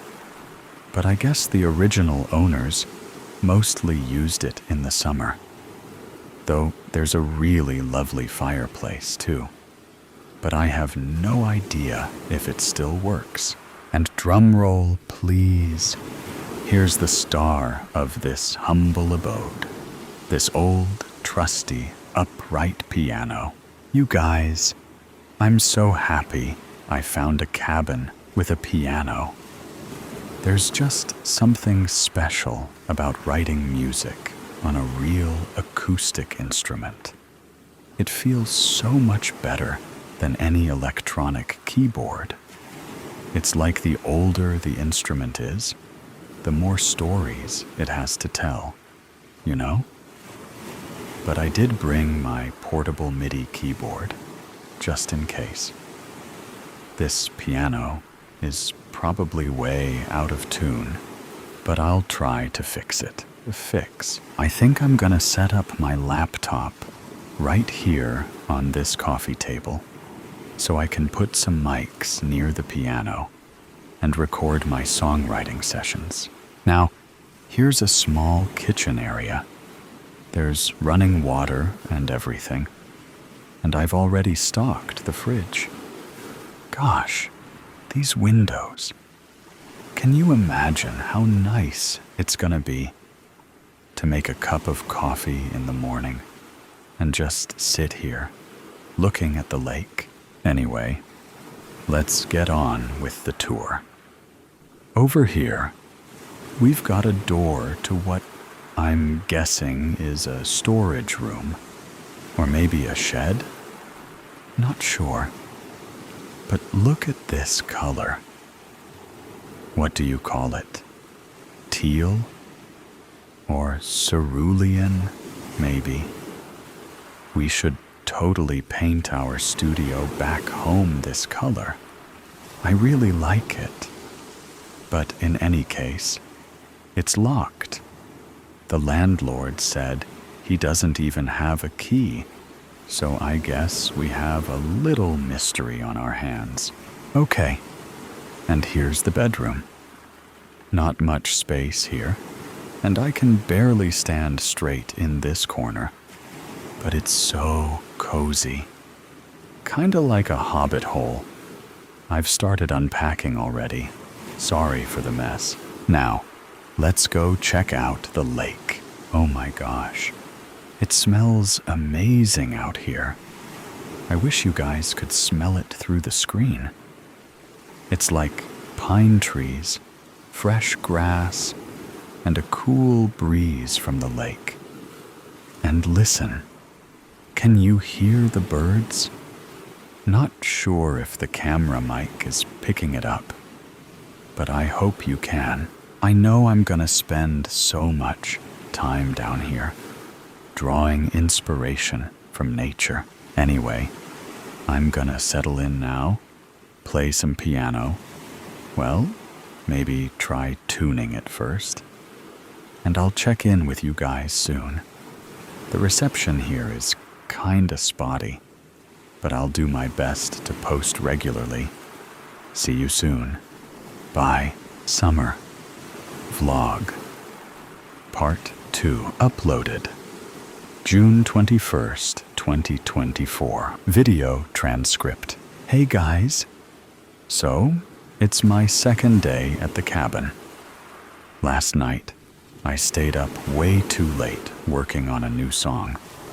And I guess my brain didn't fully shut off when I finally went to bed. 'Cause I'm pretty sure I dreamed a melody. Isn't it funny how our minds work? Sometimes I hear a song in my sleep. And in my dream, it's the most incredible thing I've ever heard. But when I wake up, it's kinda meh at best. Or worse, it's not even my song at all. Just something I heard before. But every now and then, I do get a real song idea from my dreams. Honestly, even when I'm awake, it feels like songs already exist somewhere out there. You know? Like when I'm really in the flow, inspired, or whatever you call it. It's like the music comes to me, and I just have to write it all down before it slips away. Weird, huh? Other times, it's more like solving a puzzle. I have all these pieces. I just have to figure out where they fit. And when I find the right spot, it just falls into place. Maybe there's a place where all the songs and stories live, and we're here just to write them down. Who knows? Anyway, enough of my rambling. I tuned the piano as best I could. A couple of keys are still slightly off, but I didn't want to push it and risk breaking something. It's good enough for now. All right, I'm gonna go write down some new song. You guys have a good one, and I'll check in with you soon. Bye. Summer Vlog Part 3. Uploaded June 23rd, 2024. Video transcript. Okay, guys, this is weird. Remember how I said I dreamed of a melody? Well, now I'm not sure it's just a dream. I've been hearing this melody in my sleep every night, and last night I woke up, but the song didn't stop. I still could hear somebody or something humming it. It was really soft, but it was definitely there. I tried recording it, but my mic didn't pick up anything. Just background noise. I swear, I'm not making this up. This song, it's so beautiful, so full of longing, but it gives me goosebumps, and not entirely in a good way. And the weirdest part? It's like it's stuck in a loop. It just ends abruptly and starts over, like it's forgotten how it ends. And now it's stuck in my head. Oh, wait. I'm so stupid. I definitely didn't get enough sleep. Here, let me sing it for you. Then, now you see what I mean, right? It's like it's missing its ending. Anyway, maybe it's just my brain doing weird musician stuff. I'm gonna go explore the woods now and try to clear my head and then focus on my own songs. Let me know what you think in the comments. See you soon. Bye.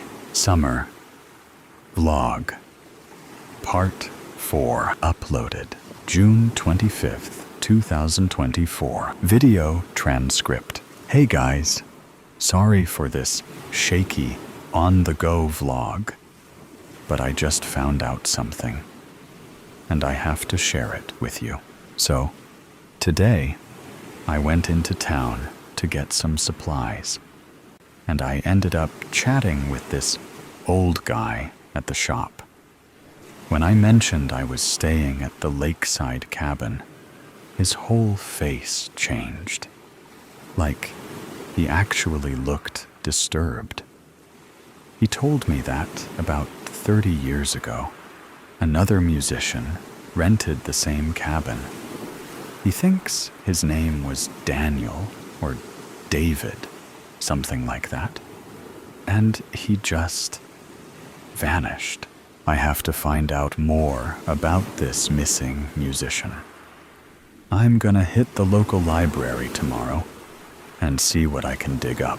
Oh, and before I forget, no, I did not distort the audio in the last vlog on purpose. I didn't even realize the part where I sang the melody got corrupted. I tried recording it again later, but when I played it back, all I got was this weird, distorted static. And after the third try, the electricity actually went out. Maybe the song wants me to finish it first. Or maybe it's just so old school that it only wants to exist in analog. Either way, for now, I'll just have to stick to good old pen and paper. All right, I'll keep you posted. Bye. Summer Vlog Part 5 uploaded June 26th, 2024. Video transcript. Hey, guys. I have an update on the missing musician mystery. So, of course, I tried Googling it first, but without a full name, I didn't get very far. But today, I went to the town library, and I actually found an article in a local newspaper from 1994. Here, I made a copy. There's not much information here, but at least it confirms that a musician really did go missing. His name was Daniel Hart, and he disappeared in July 1994. From what I can tell, the police didn't search for him too hard, since he was a touring musician and wasn't from around here. They figured he just moved on. But here's the weird part. The article says that all his belongings were left at the cabin, including his guitar.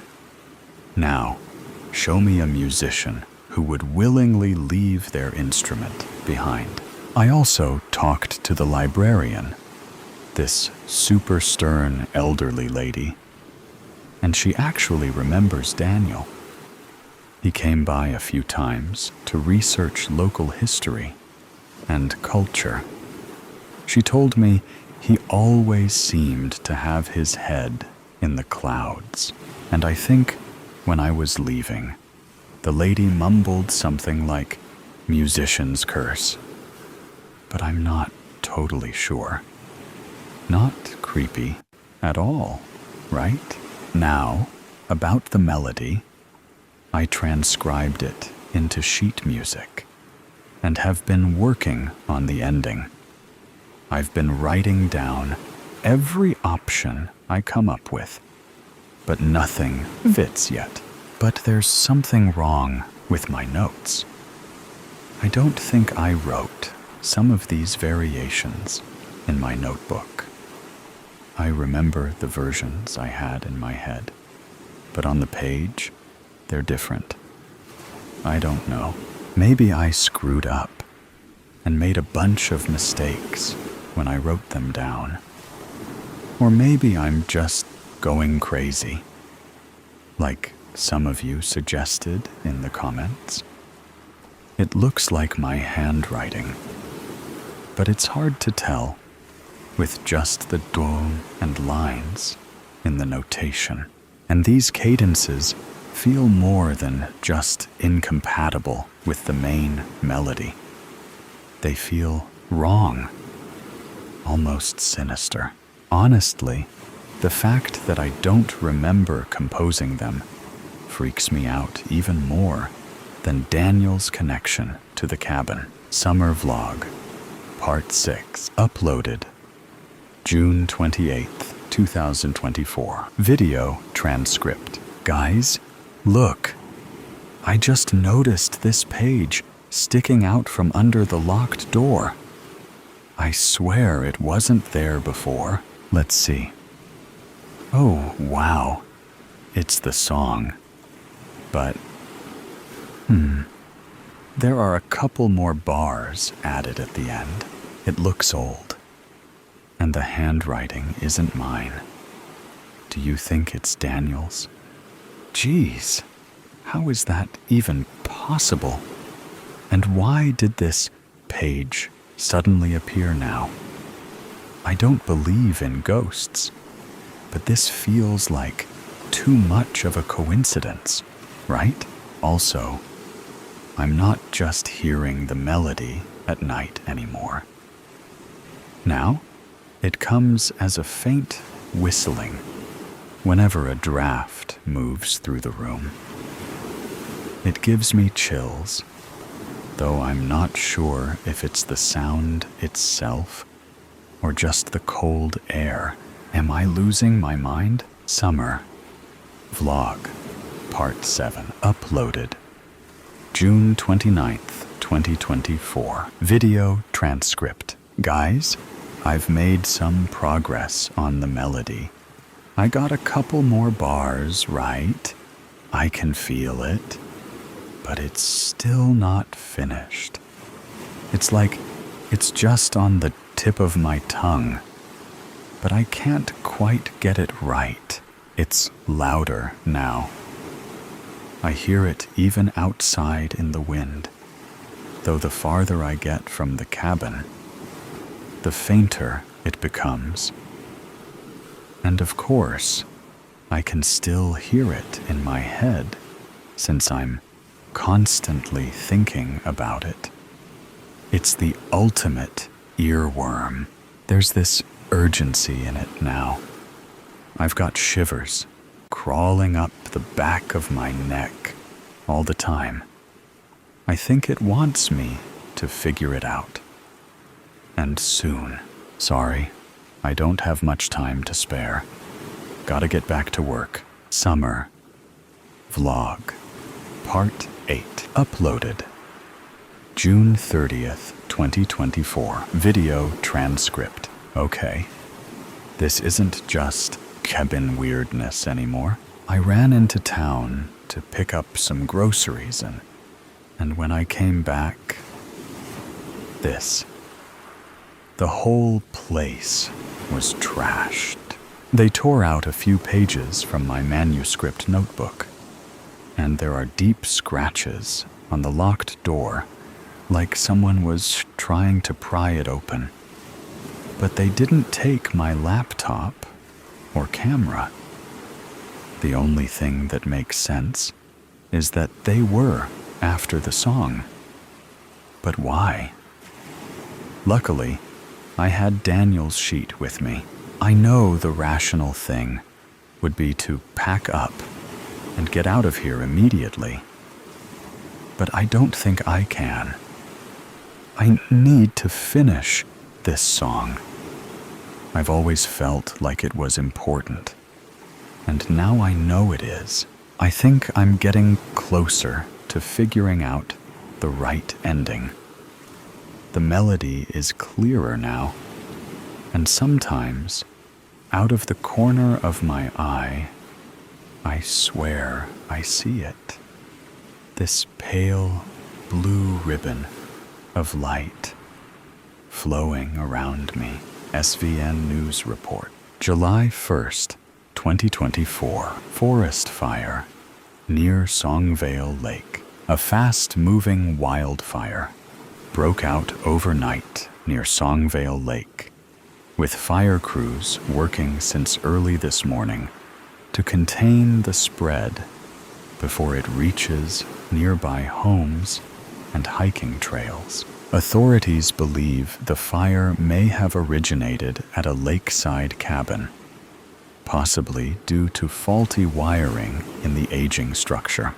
At this time, there is no confirmed information about potential victims. Evacuation warnings have been issued for several properties along the eastern edge of Songvale Lake, and officials are urging residents to stay alert and be prepared to leave if conditions worsen.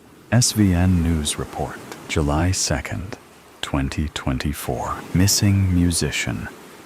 Last seen near Songvale Lake. Authorities are searching for Cassie Reed, a 29-year-old musician who was last seen in the town of Ridgepoint, just a few miles from Songvale Lake, the day before a fast-moving wildfire broke out in the area. According to local authorities, Reed was reported missing by her manager after she failed to show up for a scheduled video call yesterday. She had been renting a lakeside cabin near the fire's suspected point of origin.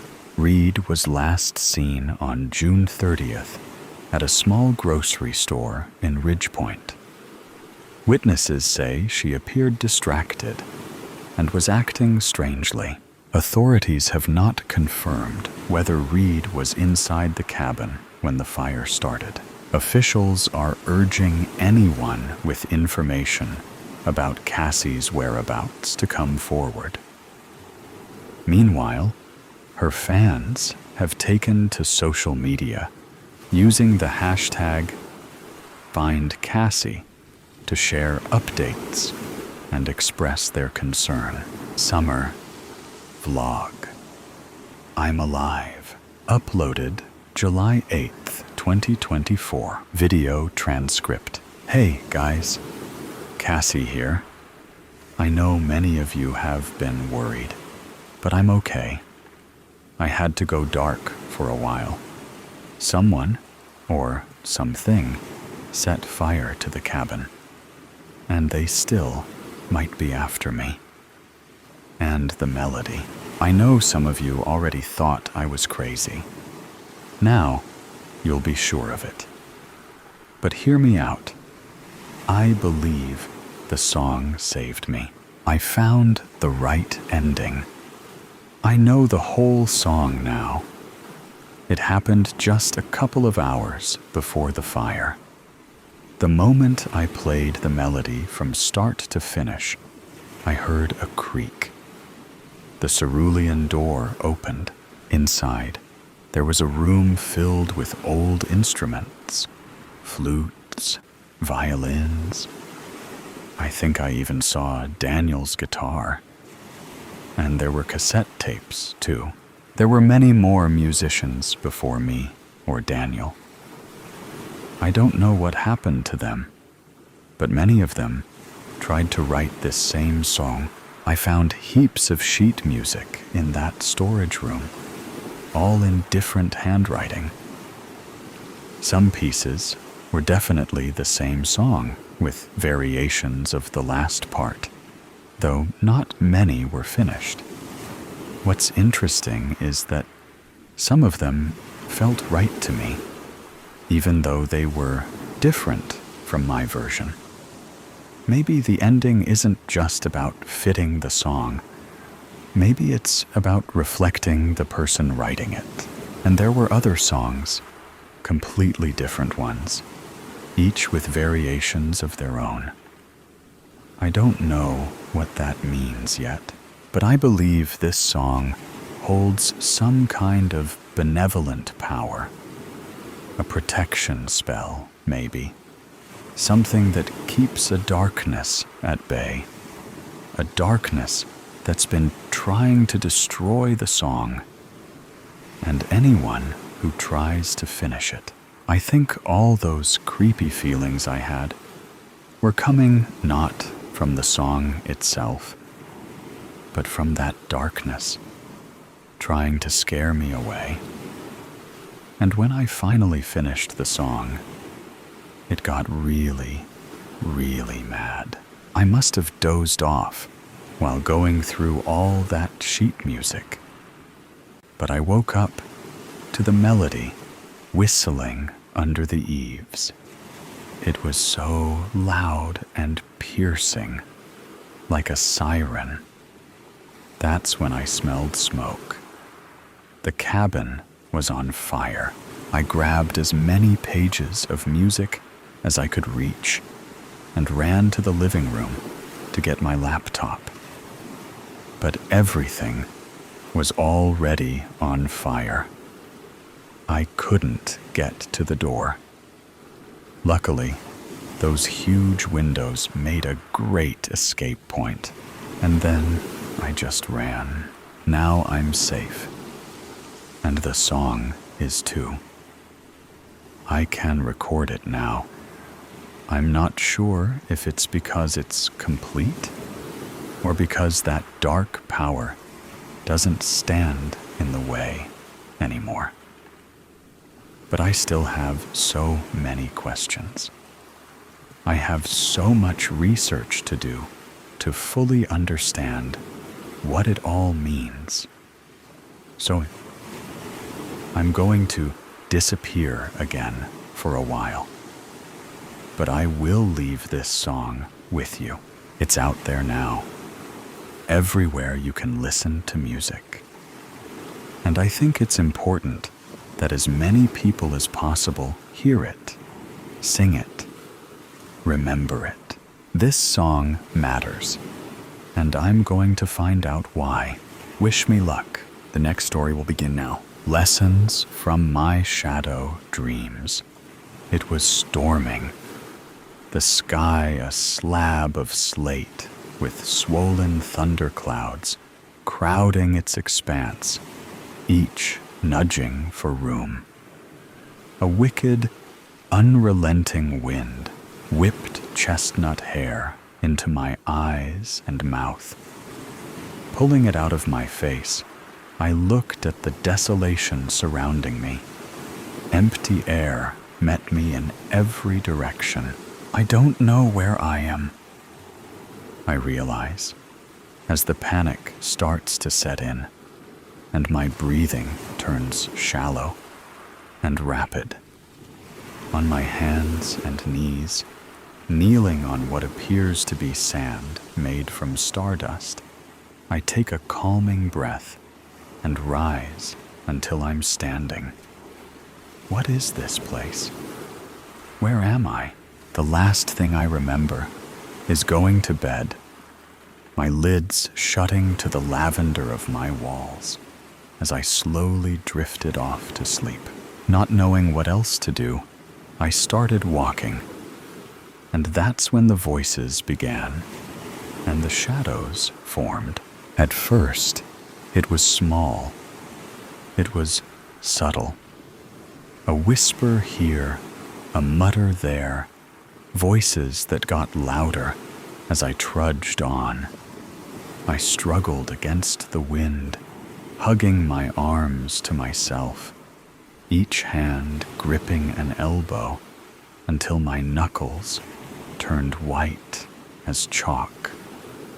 As I walked, the black, star-lit sand at my feet began to rise with the wind, forming shadowy figures that strode alongside me, the overlapping voices tumbling from their open mouths. I watched in morbid fascination, my feet slowing as their dark forms became recognizable, their faces slowly morphing into a colorless version of the faces I know. On my right was my mother, a horrendous, nightmare version of my mother, her blue eyes dark as coal, and her face twisted with malice.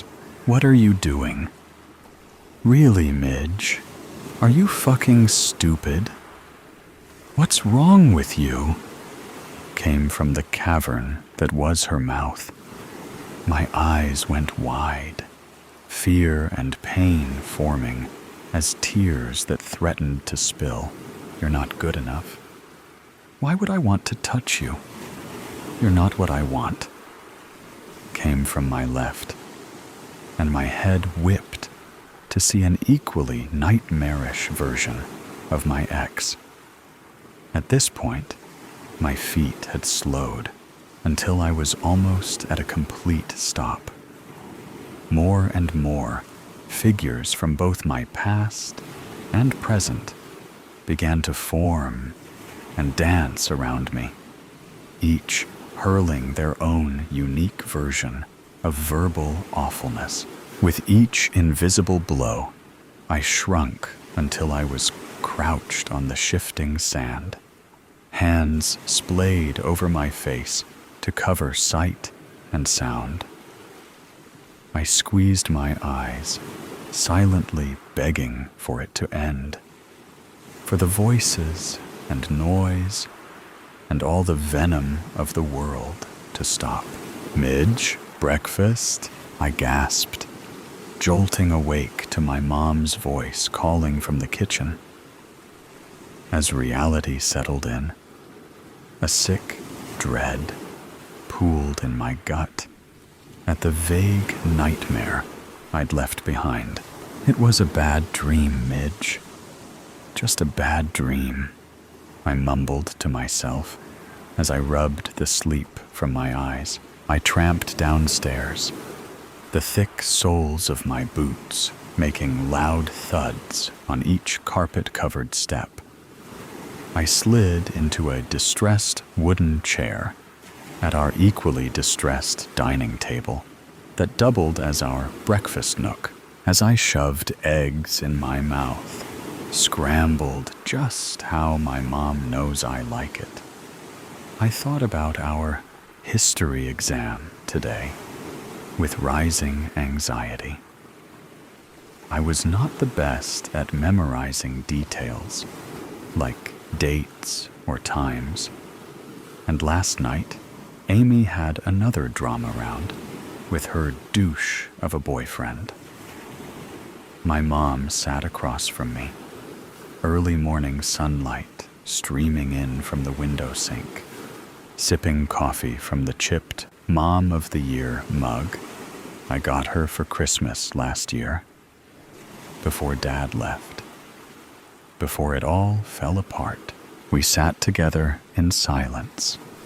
She analyzed me over her mug as I finished off my butter-soaked toast. "You okay, honey? You seem stressed," she asked with a slight tilt of her head. I nibbled my toast while staring at my plate, not wanting to admit how egregiously unprepared I was for the day's exam, or the nightmare I'd endured that clung to me like static. It felt like I was seeing reality underwater, my senses warbled and muffled, making everything as impactful as an echo. My mom cleared her throat, snapping me out of my reverie. "Midge?" she asked, her gaze holding concern as lines formed between her dark brows.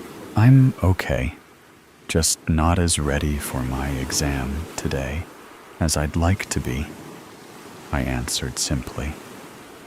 The truth was, I wasn't ready at all for anything. My mom pursed her lips and narrowed her eyes, a clear sign she knew I was lying. To be fair, technically, I really was worried about the exam today, but I also was still disturbed by my nightmare, which stuck to me like a dark, immovable shroud. And it being my parents' divorce anniversary didn't exactly help. As if sensing my thoughts, my mom's eyes darted to the calendar on our white linoleum fridge, absolutely covered with magnets and pamphlets or flyers. Instantly, her gaze softened when she recognized the date. "Hey, it's gonna be okay, baby. I know today will be hard, but you'll be okay. Plus, your father is still coming for a family dinner this Friday," she said with a quirk of her mouth, as if that should excite me, as if that fixed everything. I simply nodded as I tried to swallow my last bite of toast, which had turned to sandpaper in my throat. "Gotta go, Mom. Thanks for breakfast." Before she could answer, I quickly grabbed my backpack and was out the door. I sat in history, staring blankly at the open-ended questions in front of me.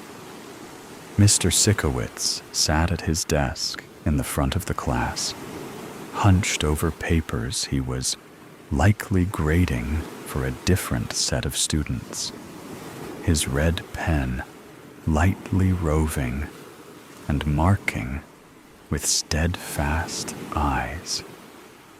I looked back down at the unanswered prompts in front of me and felt my heart start to quicken. Gods, I'm screwed. Dad would be so disappointed, I thought with increasing fear. My breathing became slightly uneven, and with the panic, my nightmare from the night before reached towards the front of my mind. This was the last thing I needed. But it seemed the more I tried to repress the images and the memory, the harder they fought back. Shadows began to gather at the edge of my vision. That same smoky, starlit sand from the dream clustering along my peripheral. I blinked hard 2 or 3 times while keeping my head down, trying to force this contorted melding out of existence through sheer denial. but to no avail. The darkness stayed. Slowly, and with threatening dread, the dregs of my nightmare creeped towards my desk until it surrounded me on every side. I briefly darted my eyes around the room, desperate to find some reaction, any recognition from my classmates of the nightmare unfolding. But I was left wanting. The line between dream and reality was paper thin, blurring further as the familiar, wraith-like figures began to swirl upwards and form, then shattered entirely as my nightmare came to life. My mother was again on my right, with a mouth black as pitch, and her blue eyes drained of color once more. "What makes you think you can do this, Midge? Answer me, Midge. What's wrong with you? Are you fucking stupid?" she hissed, as her ghastly form drifted towards my ear, her teeth gnashing with each syllable. It wasn't exactly the same as the nightmare, but it was damn similar. Now my father, in his trademark suit and tie, took shape in front of me, causing me to flick my gaze upwards. Looking was a mistake. His usually coiffed hair laid limply on his head. His eyes were endless black holes, and he stood with his arms crossed, intimidating and unmovable despite his form. His slightly transparent clothes were rumpled and worn, which wasn't like him at all. And he looked at me with a face of disgust and hatred as I'd never known. At least, not from him. "Grow up, Midge. What's your problem? Why can't you just get this right?" he shouted, somehow slamming his not-so-solid hand on my desk, causing me to jump to my feet with a yelp, my chair making a loud crash as collateral. "Ms. Sloan, can I help you with something?" My head whipped over to Mr. Sikowitz, and just like that, as I met his dark brown eyes, the spell was broken.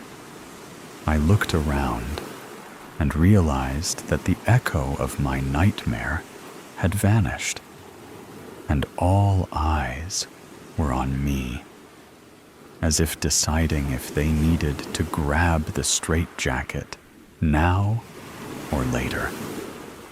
I audibly swallowed. No, sorry, Mr. Sikowitz," I said, as I haphazardly righted my chair off the ground and sat while keeping my head and eyes firmly down, my dark hair creating a curtain on either side of my pallid face. The rest of the day passed in an anxiety-filled blur. At every turn and every corner, I looked for the shadows, waited for the starlit sand to reappear, and inch along the edge of my vision, anticipating the god-awful convergence of my nightmare and reality. But it never did. I stared out the bus window on the way home, watching the rain spatter the glass in large, heavy drops. "Hi, honey," my mom hollered from the kitchen when she heard me walk through the door, her voice warm and rich over the cold I felt in my bones, like a homespun blanket. Our house was a pretty open, floor plan, with the kitchen slightly sectioned off, but having two large archways on either end of its L-shaped design. I watched her through this opening for a moment, trying to reconcile the nightmare version of her I saw at school with the flesh and blood in front of me. She was currently unloading the dishwasher, and when her hello was met with silence, she turned to look at me, her arm pausing briefly as she made to put away a plate. Her face scrunched, and she immediately put the dish on the counter. "What's wrong, honey? Did something happen at school?" I tried to speak. I tried to open my mouth to tell her about all of it, but nothing would come except tears that began to blur my vision.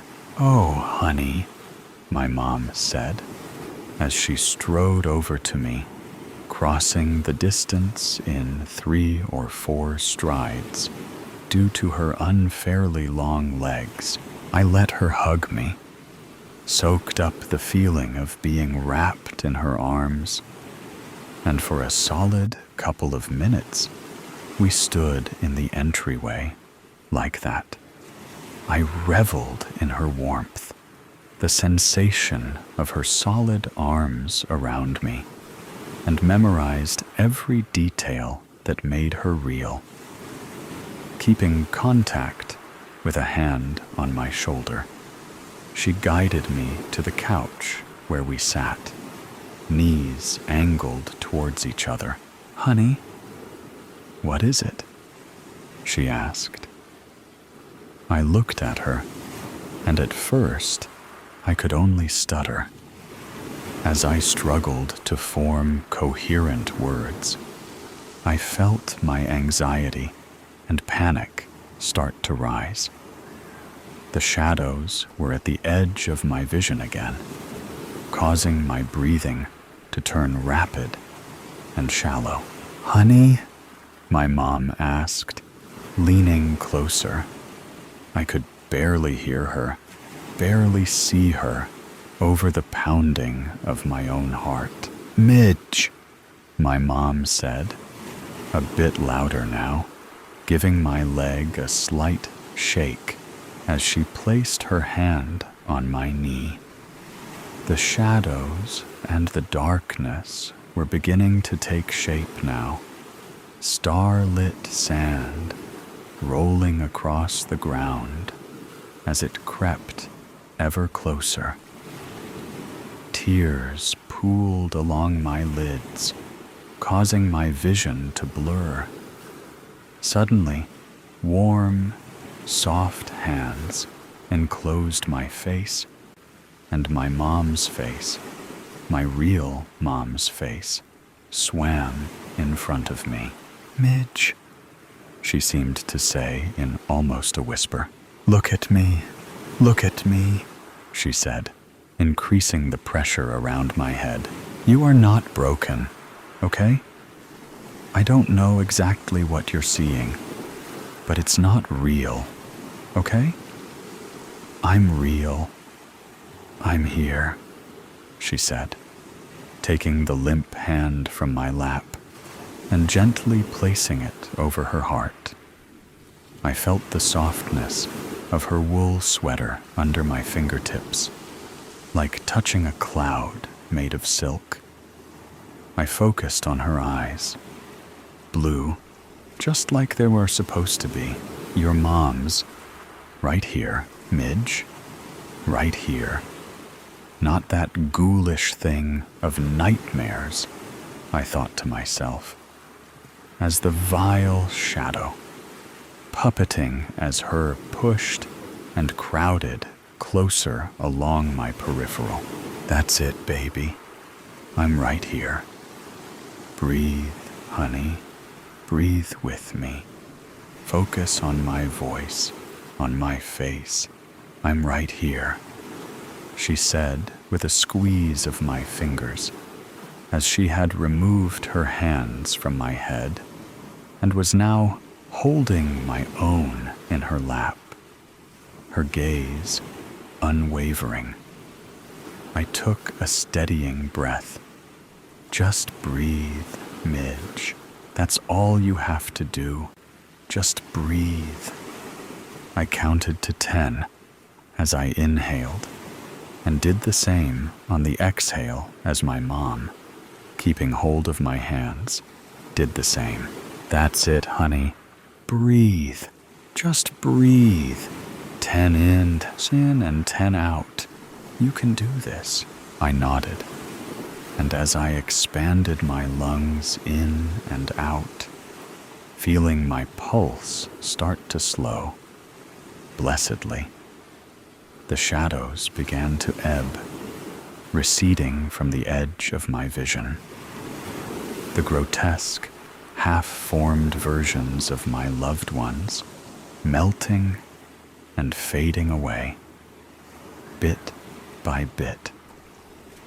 By about the 5th or 6th of these exercises, the nightmare was all but gone, the shadows having slunk back to whatever hellish mindscape they belonged to.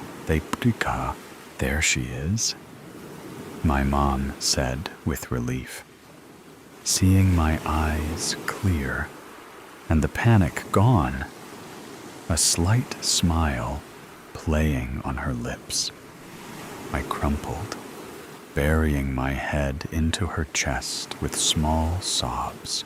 Oh, honey, she let out softly, stroking the top of my head as only a mom can.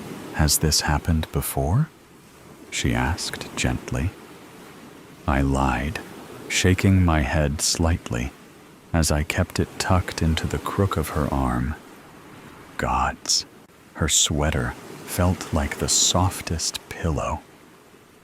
I soaked up the comfort. Do you know why your father left?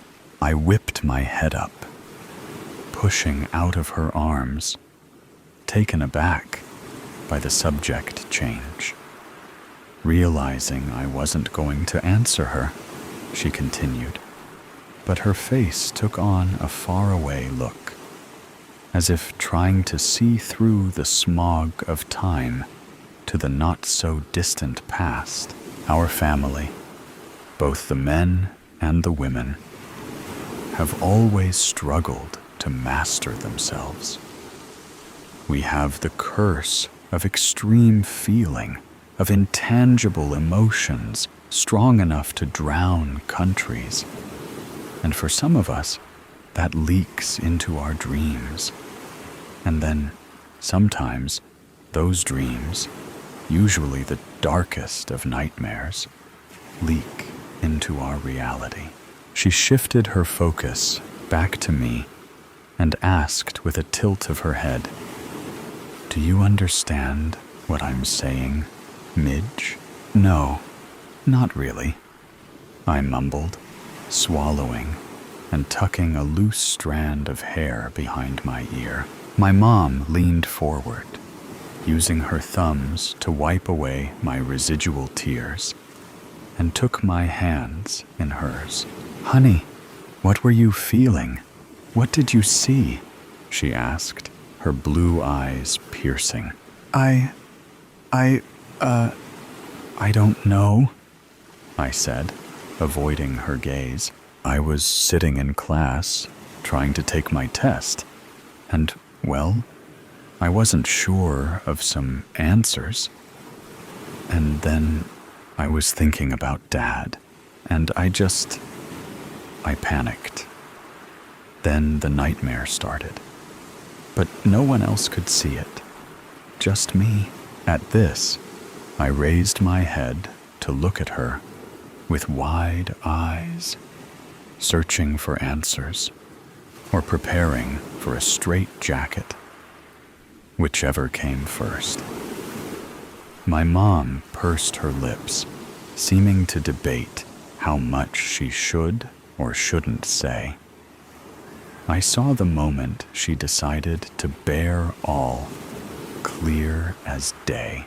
Honey, you were experiencing a moment of extreme emotion, of anxiety and fear, maybe panic.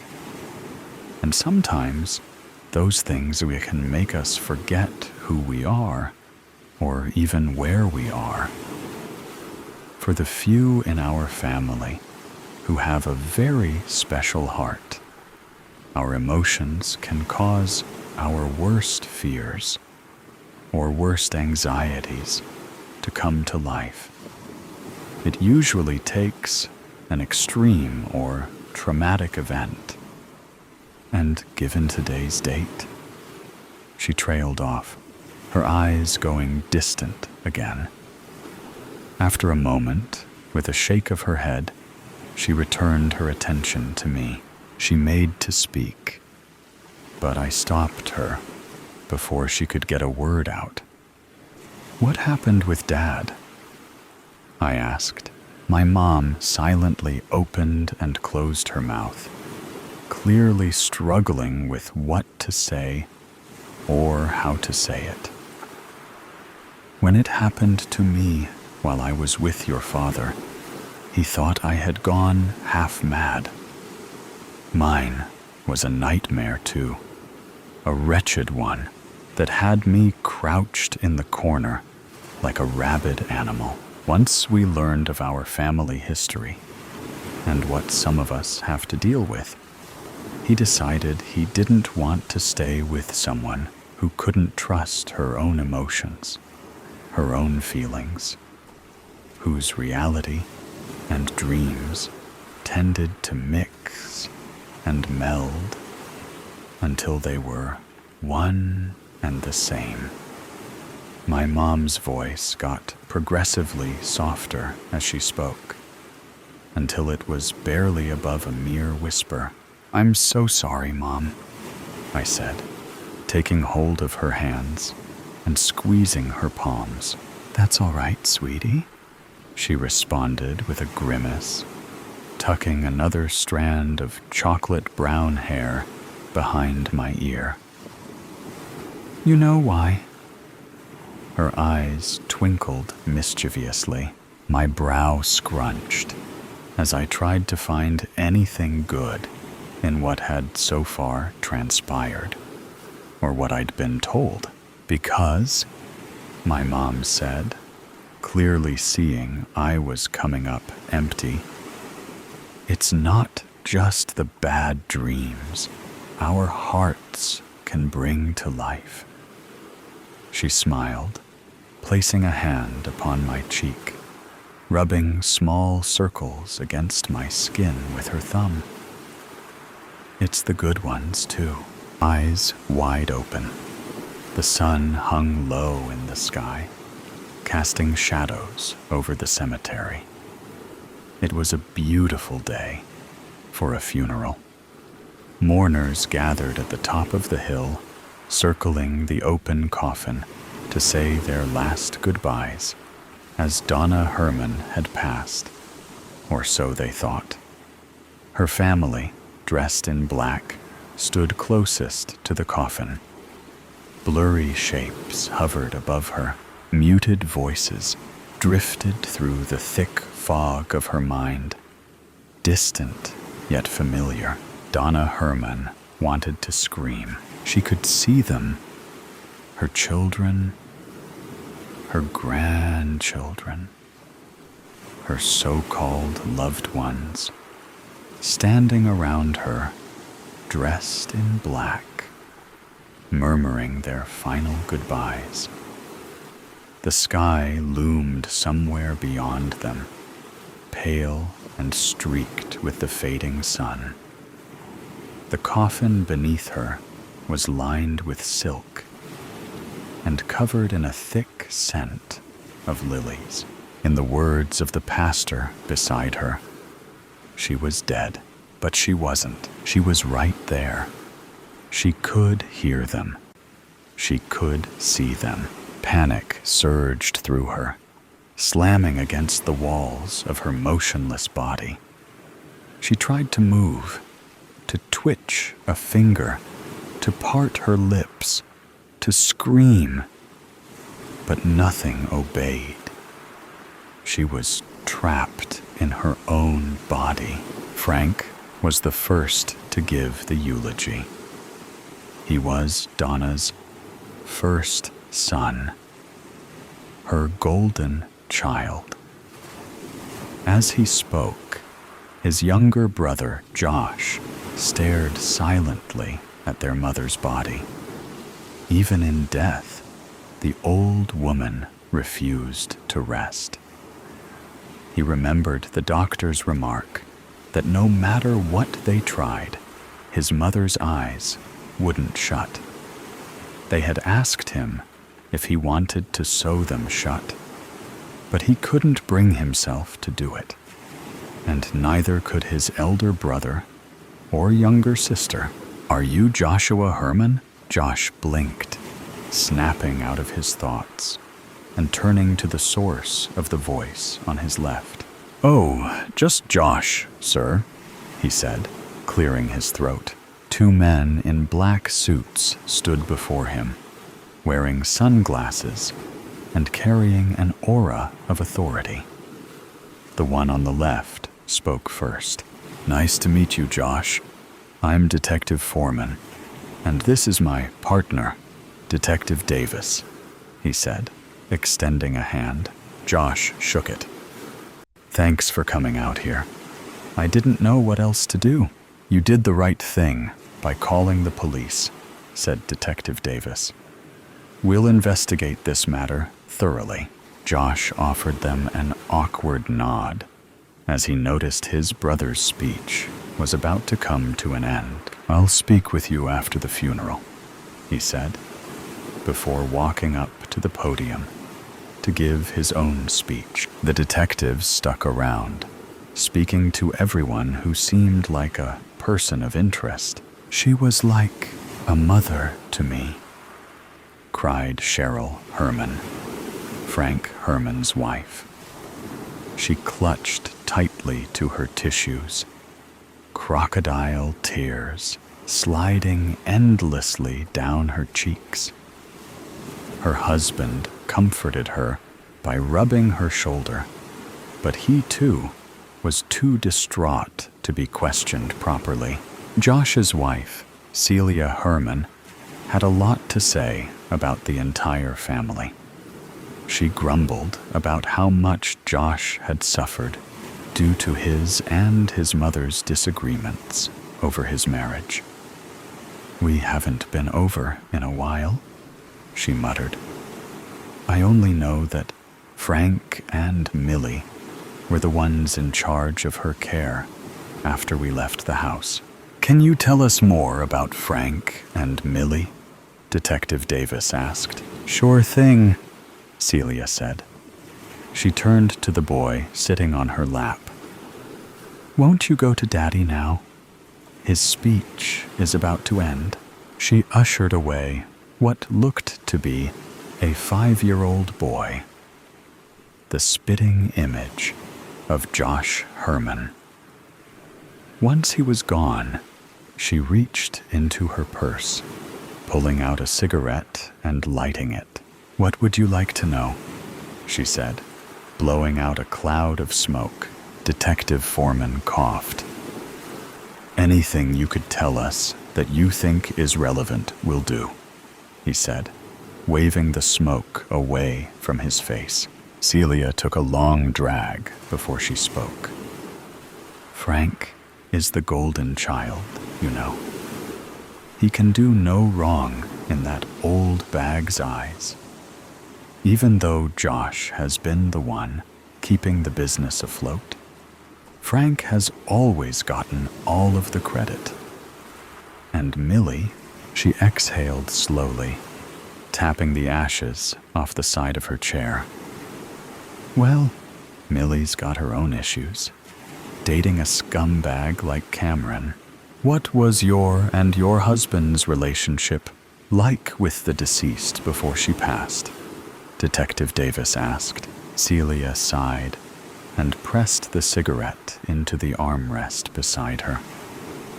"I haven't spoken to that woman or set foot in her house since she called me a gold-digging whore the day I gave birth to Gabe," she said bitterly. Josh always tried to keep the peace, though. He spoke to her as often as a son should. Detective Davis nodded, jotting down notes. "Right. Thank you, Mrs. Herman. We'll contact you if we have any further questions." He exchanged a few quiet words with his partner, and the two detectives split off into the crowd.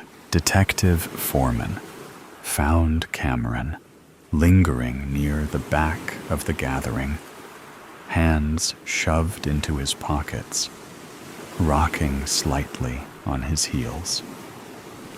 Unlike the rest of the family, he didn't appear grief-stricken. If anything, he looked bored. "Cameron, right?" Foreman asked, pulling out his notebook. "Yeah." Cameron barely glanced at him. "How long have you been with Millie Herman? A couple of years?" "Nothing serious." Cameron shrugged. "Look, man, I don't know what you expect me to say. The old bag hated me, wouldn't even let me within 10 feet of the mansion." Foreman raised a brow. "Why didn't she like you?" "I'm a DJ," Cameron said flatly. "You think Donna Herman would have wanted her goody-two-shoes daughter with someone like me?" He flicked his gaze toward the casket, his lip curling slightly. "Not that it matters now." At the same time, Detective Davis approached two well-dressed men standing slightly apart from the family. Julio Hernandez, a longtime business associate of Donna's, and Ben Handover, her lawyer. "Mr. Hernandez, Mr. Handover," Davis greeted. "Mind if I ask you a few questions?" Julio adjusted his cufflinks. "Of course, Detective, though I don't know what else to say. Donna's death was unexpected." Ben let out a sigh. Truly unexpected. There was still so much to be done before he stopped himself. Davis caught the hesitation, his grip tightening on his notepad. "Before what?" Ben hesitated, lowering his voice. "Before she finalized the changes to her will." Davis's brow lifted. "What changes?" She mentioned wanting to reassess her assets and how they would be distributed, but she fell into a coma before anything was made official. Julio cut in smoothly. "Donna was very careful with her affairs. It's a shame she never got the chance to put her final wishes into writing." Davis absorbed the information. A sudden death right before a change to a will? That was a clear motive for murder. But who in the Herman family would have wanted Donna gone before she could make those changes? His gaze shifted to the nearby staff. Anne, Donna's longtime maid, stood with red-rimmed eyes, clutching a handkerchief. Beside her, Carlos, the butler, remained stoic, his expression unreadable. Davis approached them. "Did either of you notice anything unusual in the days leading up to Mrs. Herman's passing?" Anne sniffled.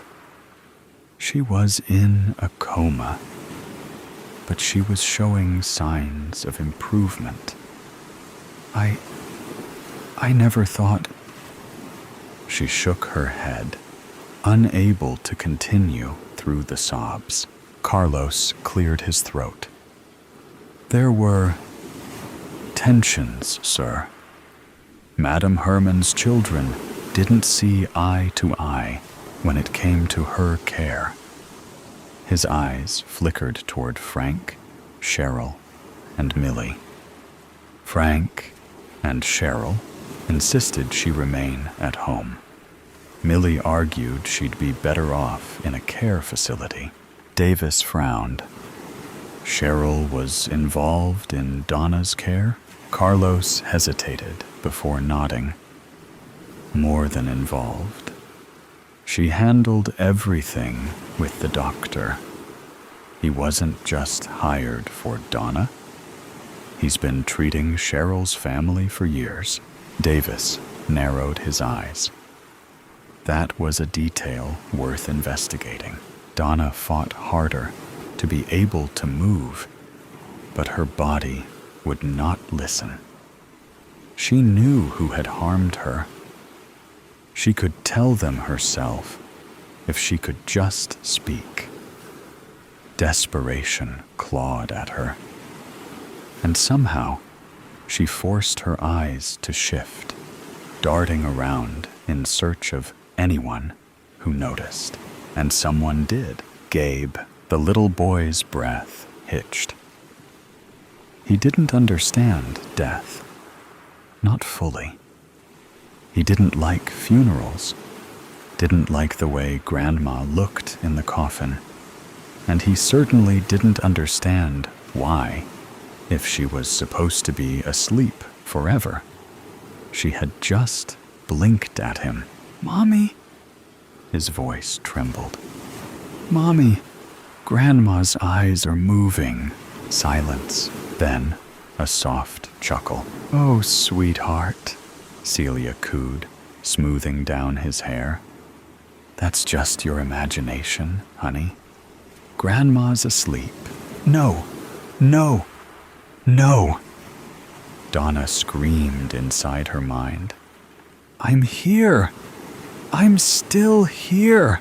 A new voice, warm and honeyed, drifted over the murmurs. Children and their wild imaginations, right? Donna's blood ran colder than the silk beneath her. Cheryl, the woman who had put her here, the woman who had killed her, and no one would ever know. One by one, her family members approached to place flowers on her coffin. Some averted their eyes. Others kept them tightly shut. No one dared to look at her face.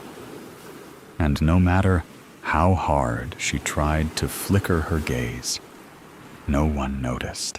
Then, the last one stepped forward. Cheryl, Donna's blood boiled beneath her frozen skin.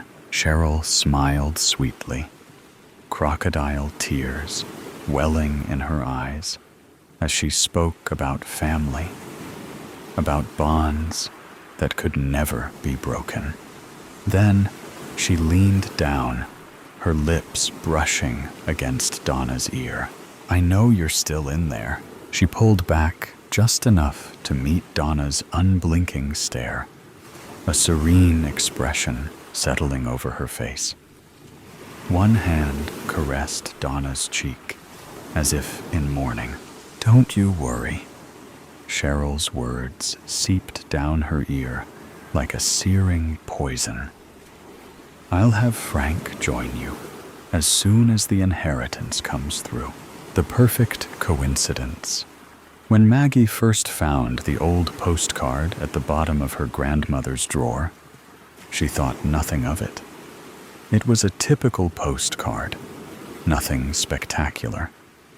The image on the front was of a sunny beach with the words, "Greetings from Seabrook," printed in bold letters above a view of the ocean.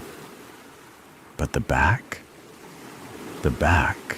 was what made Maggie freeze. Written in smudged ink, in a neat, looping script, were just 2 lines. "I'll be there at 5 p.m. Don't forget the blue umbrella. It'll be our sign." There was no date, no name, just a message. Maggie wasn't sure why, but it sent a shiver down her spine.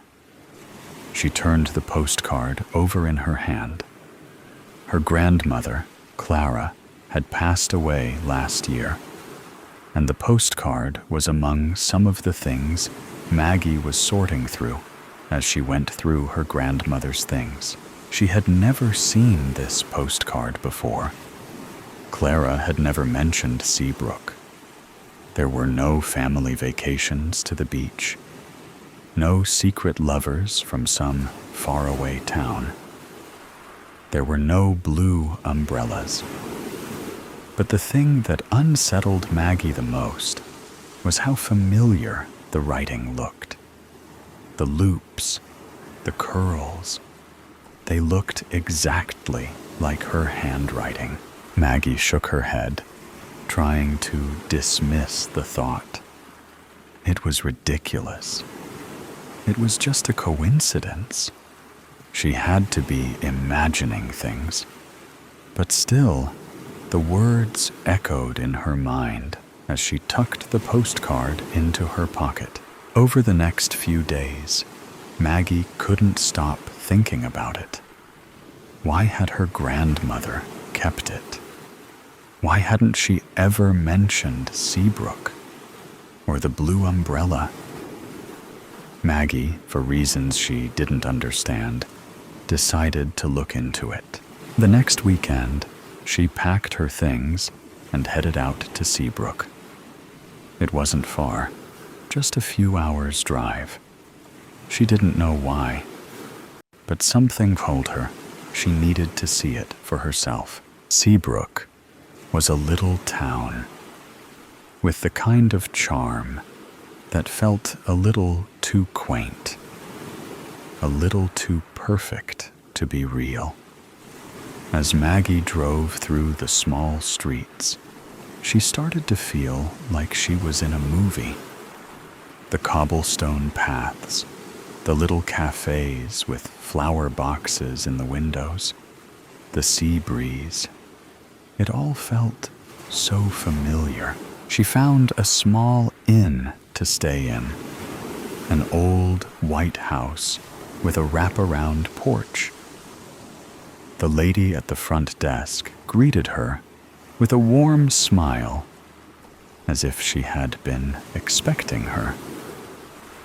"First time in Seabrook?" she asked. Maggie nodded. "Yes, just for the weekend." "You'll love it here," the lady said. "The best spot is down by the beach. If you're looking for something to do, the pier's just a short walk.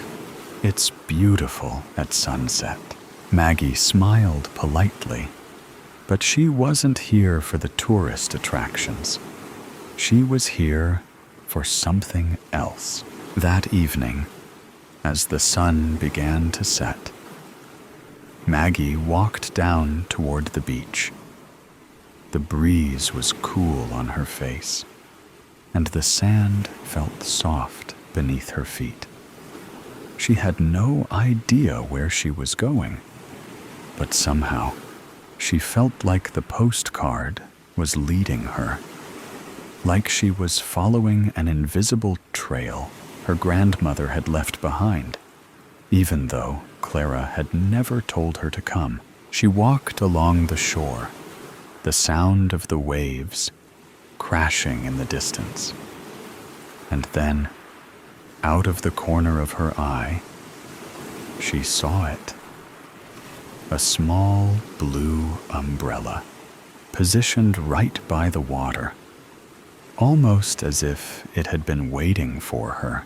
Maggie stopped in her tracks. Her heart raced as she stared at the umbrella. It was a little worn, the fabric faded, but it was unmistakably blue, exactly like the one in the postcard. She approached slowly. There was no one else around, just the umbrella, the sound of the waves, and a growing sense of anticipation. As she reached the umbrella, she saw a bench nearby, old and weathered, its paint chipped from years of saltwater exposure. But what caught her eye next was the piece of paper resting on the bench. It was folded neatly, like a letter with a small, familiar scrawl on the front. Maggie, open me. Her hand trembled as she unfolded the paper. It wasn't a letter, though. It was another postcard, identical to the one she had found in her grandmother's drawer. The same beach, the same Seabrook at the top. But this time, the words were different. I'm here, just like I promised.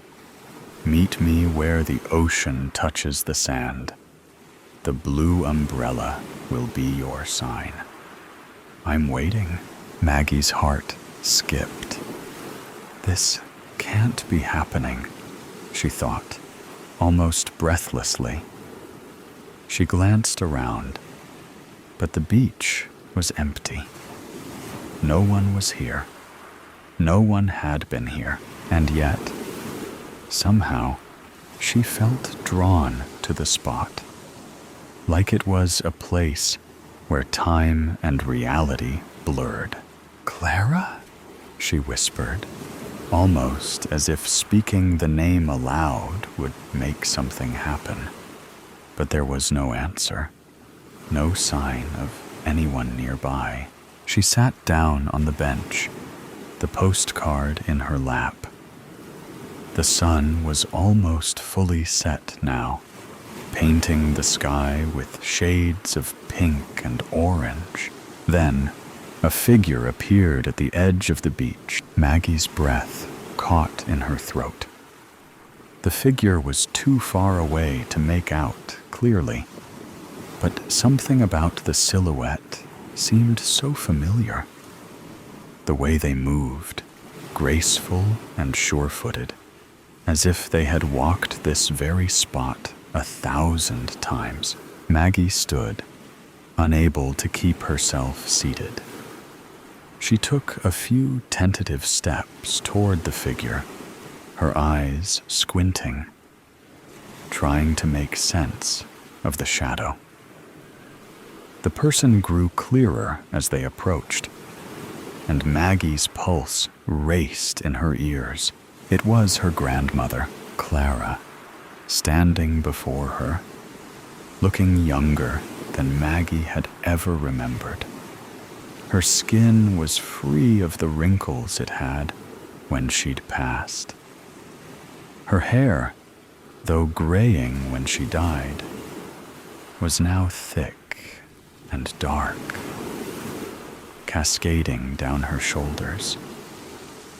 She smiled, a soft, knowing smile that made Maggie's heart ache. Grandma? Maggie whispered, her voice barely audible. Clara nodded, her smile deepening. I knew you'd find me, Maggie. Find you? Maggie felt tears well up in her eyes. But how? How are you here? Clara reached out, her hand brushing Maggie's cheek. It's not as complicated as it seems. I needed to bring you back here. Back home. Maggie shook her head in disbelief. But the postcards, they were from you? Not exactly, Clara said softly. The message was always for you. But it wasn't time for you to understand until now. You were always meant to be here, Maggie. Right where the ocean meets the sand. Maggie's heart pounded, her thoughts spinning. But why the blue umbrella? Why Seabrook? Clara's eyes softened, and she gave a small, bittersweet laugh. The umbrella was just a symbol, your sign. And as for Seabrook, my dear, well, all I can say is that this is your home now. The wind picked up slightly, the ocean whispering as the world around them seemed to shift again. Like a dream slowly fading, Maggie opened her mouth to ask more, but the words caught in her throat. Clara's figure started to dissolve, becoming less distinct, as if the very air was pulling her back into some distant place. "Wait!" Maggie called, but her grandmother's figure was already gone, leaving nothing behind but the blue umbrella and the sound of the waves. Maggie stood there, her hands trembling, her heart racing. The perfect coincidence, too good to be true, had just happened. Thank you for being here to listen with me. Let's enjoy the new story together. The funeral of Evelyn Warren. The chapel was too quiet. Grace sat in the front row, her hands tightly clenched in her lap.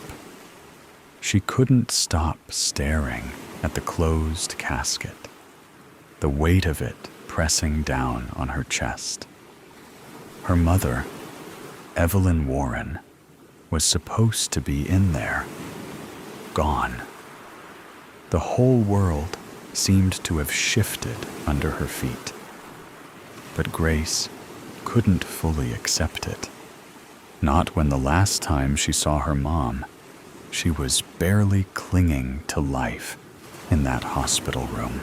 The pastor spoke about Evelyn's life, about her kindness, her strength, her love for her family. Grace barely heard him. Her mind kept drifting back to the hospital, the soft beeping of the machines, the moments of whispered conversation between her and the nurses. "She's not going to make it," they'd said, and everyone had gathered around, waiting for the inevitable. But how had they gotten it so wrong? How was she really gone? A door creaked open, faint, but loud enough to break the silence. Grace's eyes snapped up instinctively. The air in the room seemed to change, thickening with something she couldn't place. At first, it was just the soft sound of the door, but then she noticed people in the back of the chapel, turning their heads. It wasn't just the noise. There was something in the way the air shifted, something tense. Something didn't feel right. At first, Grace didn't see anyone. She just heard the door. But then, she caught a glimpse of a figure stepping through, standing still in the doorway. A woman. Her figure barely visible in the dim light. Grace's stomach dropped. The figure was too still, too stiff. She couldn't see her face, just the outline of someone standing there, looking almost out of place. But then, the figure stepped forward. It was a woman, wearing a simple dress, her hair falling loosely, almost wild, around her face. Grace's heart skipped a beat. There was something about the way the woman moved, about the way she stood there, her presence pulling every eye in the room toward her. Something in Grace's gut twisted. She knew that woman. She knew her all too well. Her breath caught in her throat. Grace stood up slowly, her legs shaking. The woman wasn't talking, wasn't even moving, just standing there. But it didn't matter. Grace's eyes were locked onto her, a strange panic flooding her chest. It was like something inside her was telling her this wasn't a mistake. "Mom," Grace whispered, the words barely leaving her mouth, but the woman didn't answer. She stood still, her eyes scanning the room. There was something about her, about the way she looked, like she was lost or confused. Grace couldn't breathe. Every instinct screamed that it wasn't possible. She was just imagining things. But the figure, that woman, had to be her mom. Her voice trembled as she repeated the word. "Mom?" The woman blinked. Once, twice. She took a step forward, her gaze still unfocused. Grace took a hesitant step toward her, and then, slowly, the figure's eyes found Grace. They locked, and for a brief moment, the room fell completely silent. The woman's lips parted, but the words were slow, unsure. I'm not dead." The room seemed to hold its breath. Grace's mind was spinning. Her body was still frozen, a wave of confusion and disbelief washing over her. She wanted to ask a million questions, but no words came. The woman, Evelyn, took another step forward, her face pale, her expression distant, as if she were struggling to remember why she was here. "I didn't die," she whispered again, almost to herself, before her eyes finally met Grace's. "I'm not dead." Grace's mouth went dry. Her hands shook.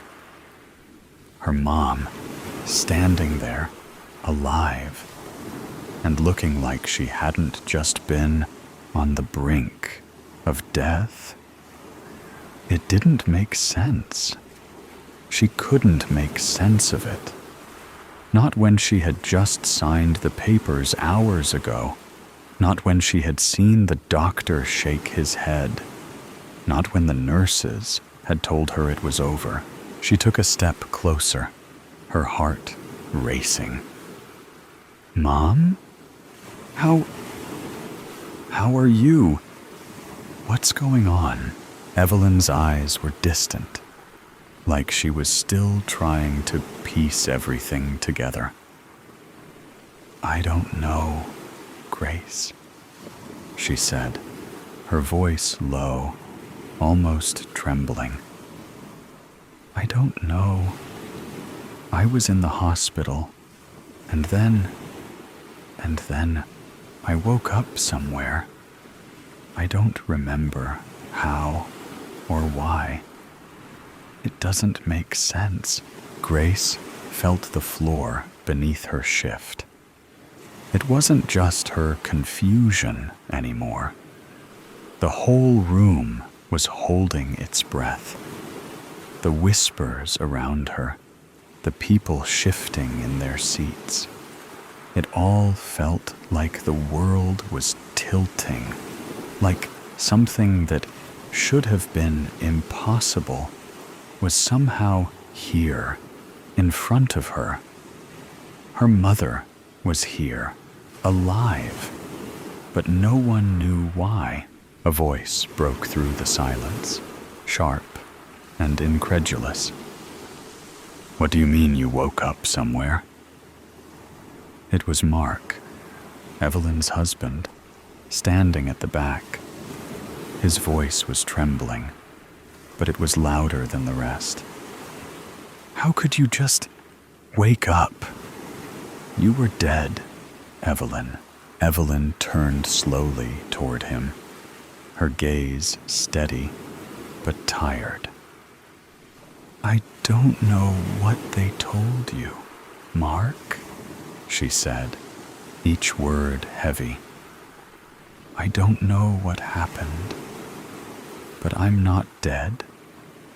I'm standing here. I'm alive. Mark shook his head, his face pale, his hands clenched by his sides. This doesn't make sense. I saw them roll you out. I saw them. His voice broke for a moment. I thought we were done. I thought I was burying you today.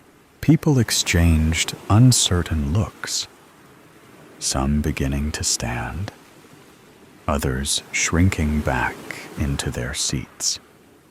Everything had been turned upside down in an instant. Grace's mind was racing. But the hospital, the machines, Her voice faltered, as if the words themselves were too heavy. I was there, Mom. I saw you. I told you I loved you. She couldn't finish. The memory of her mom lying there, so fragile, barely clinging to life, was still too fresh. It didn't make sense. How could she be standing here now? So normal. Evelyn stepped closer, but there was no comfort in it. She wasn't the same Evelyn that Grace had known. She seemed distant, even when she stood right in front of her. It was like she was here physically, but her presence was off. She looked like someone trying to remember who they used to be. I don't know why they told you that, Evelyn said softly. I don't know what happened, but I swear to you, Grace, I wasn't dead. I didn't die, but we were all told you were gone, Grace whispered, her voice cracking. Why didn't you come to us? I couldn't, Grace. I don't know what happened, but I couldn't remember how to get back. Everything felt so strange, like I was still in the hospital, like I wasn't allowed to leave. Grace couldn't breathe. None of this was making sense. I need answers, Mark said, taking a few quick steps toward Evelyn, his face twisted with disbelief. You don't just get to show up after we've all mourned you, after we've buried you, and say you're fine. I heard them tell me you were gone. His voice was sharp, raw. What is this? Some kind of joke? I'm not joking, Mark, Evelyn said, her tone suddenly hard, but there was a weariness behind it. I'm not here to hurt anyone. I'm not here to confuse you. I'm just telling you the truth. I don't know what happened, but I'm not dead. The room was silent again, the weight of her words hanging in the air. Grace wanted to scream, to shake her mom and demand answers, but she could only stand there, frozen. The casket behind her, her mother's casket, was a cruel reminder of everything that was supposed to be real, of everything that wasn't. Maybe you should sit down, someone whispered from the back. Grace couldn't tell who it was. Evelyn's eyes flickered around the room, scanning the faces. And for the first time since she entered, she seemed to register how many people were watching. Some were looking at her in disbelief, others in fear, unsure of whether they should approach or retreat. I'm not trying to hurt anyone, Evelyn repeated, her voice quieter now, though there was something like sorrow in her tone. But I can't explain this. I don't understand it. I don't understand how I'm standing here, either. I don't understand any of this. Grace felt tears threaten to spill, but she fought them back. The world was too heavy. It felt like her brain couldn't catch up with what was happening. The way her mother looked, alive, but not the same, was like a dream, like something she'd imagined in her worst nightmare. And yet, here she was, in front of them, breathing, standing, alive. "I'm sorry," Evelyn said, her voice barely audible. "I'm sorry I wasn't there. I don't know what happened. But I'm here now." Grace, standing there, couldn't shake the feeling that the answers weren't going to come easy. And maybe they never would. So today's story has come to an end. Or perhaps it never really ended. There are mysteries still there, questions still unanswered, and sometimes things that seem to only exist in stories can creep into reality in unexpected ways. Are you sure that when you turn off the sound, everything around you will still be normal as before?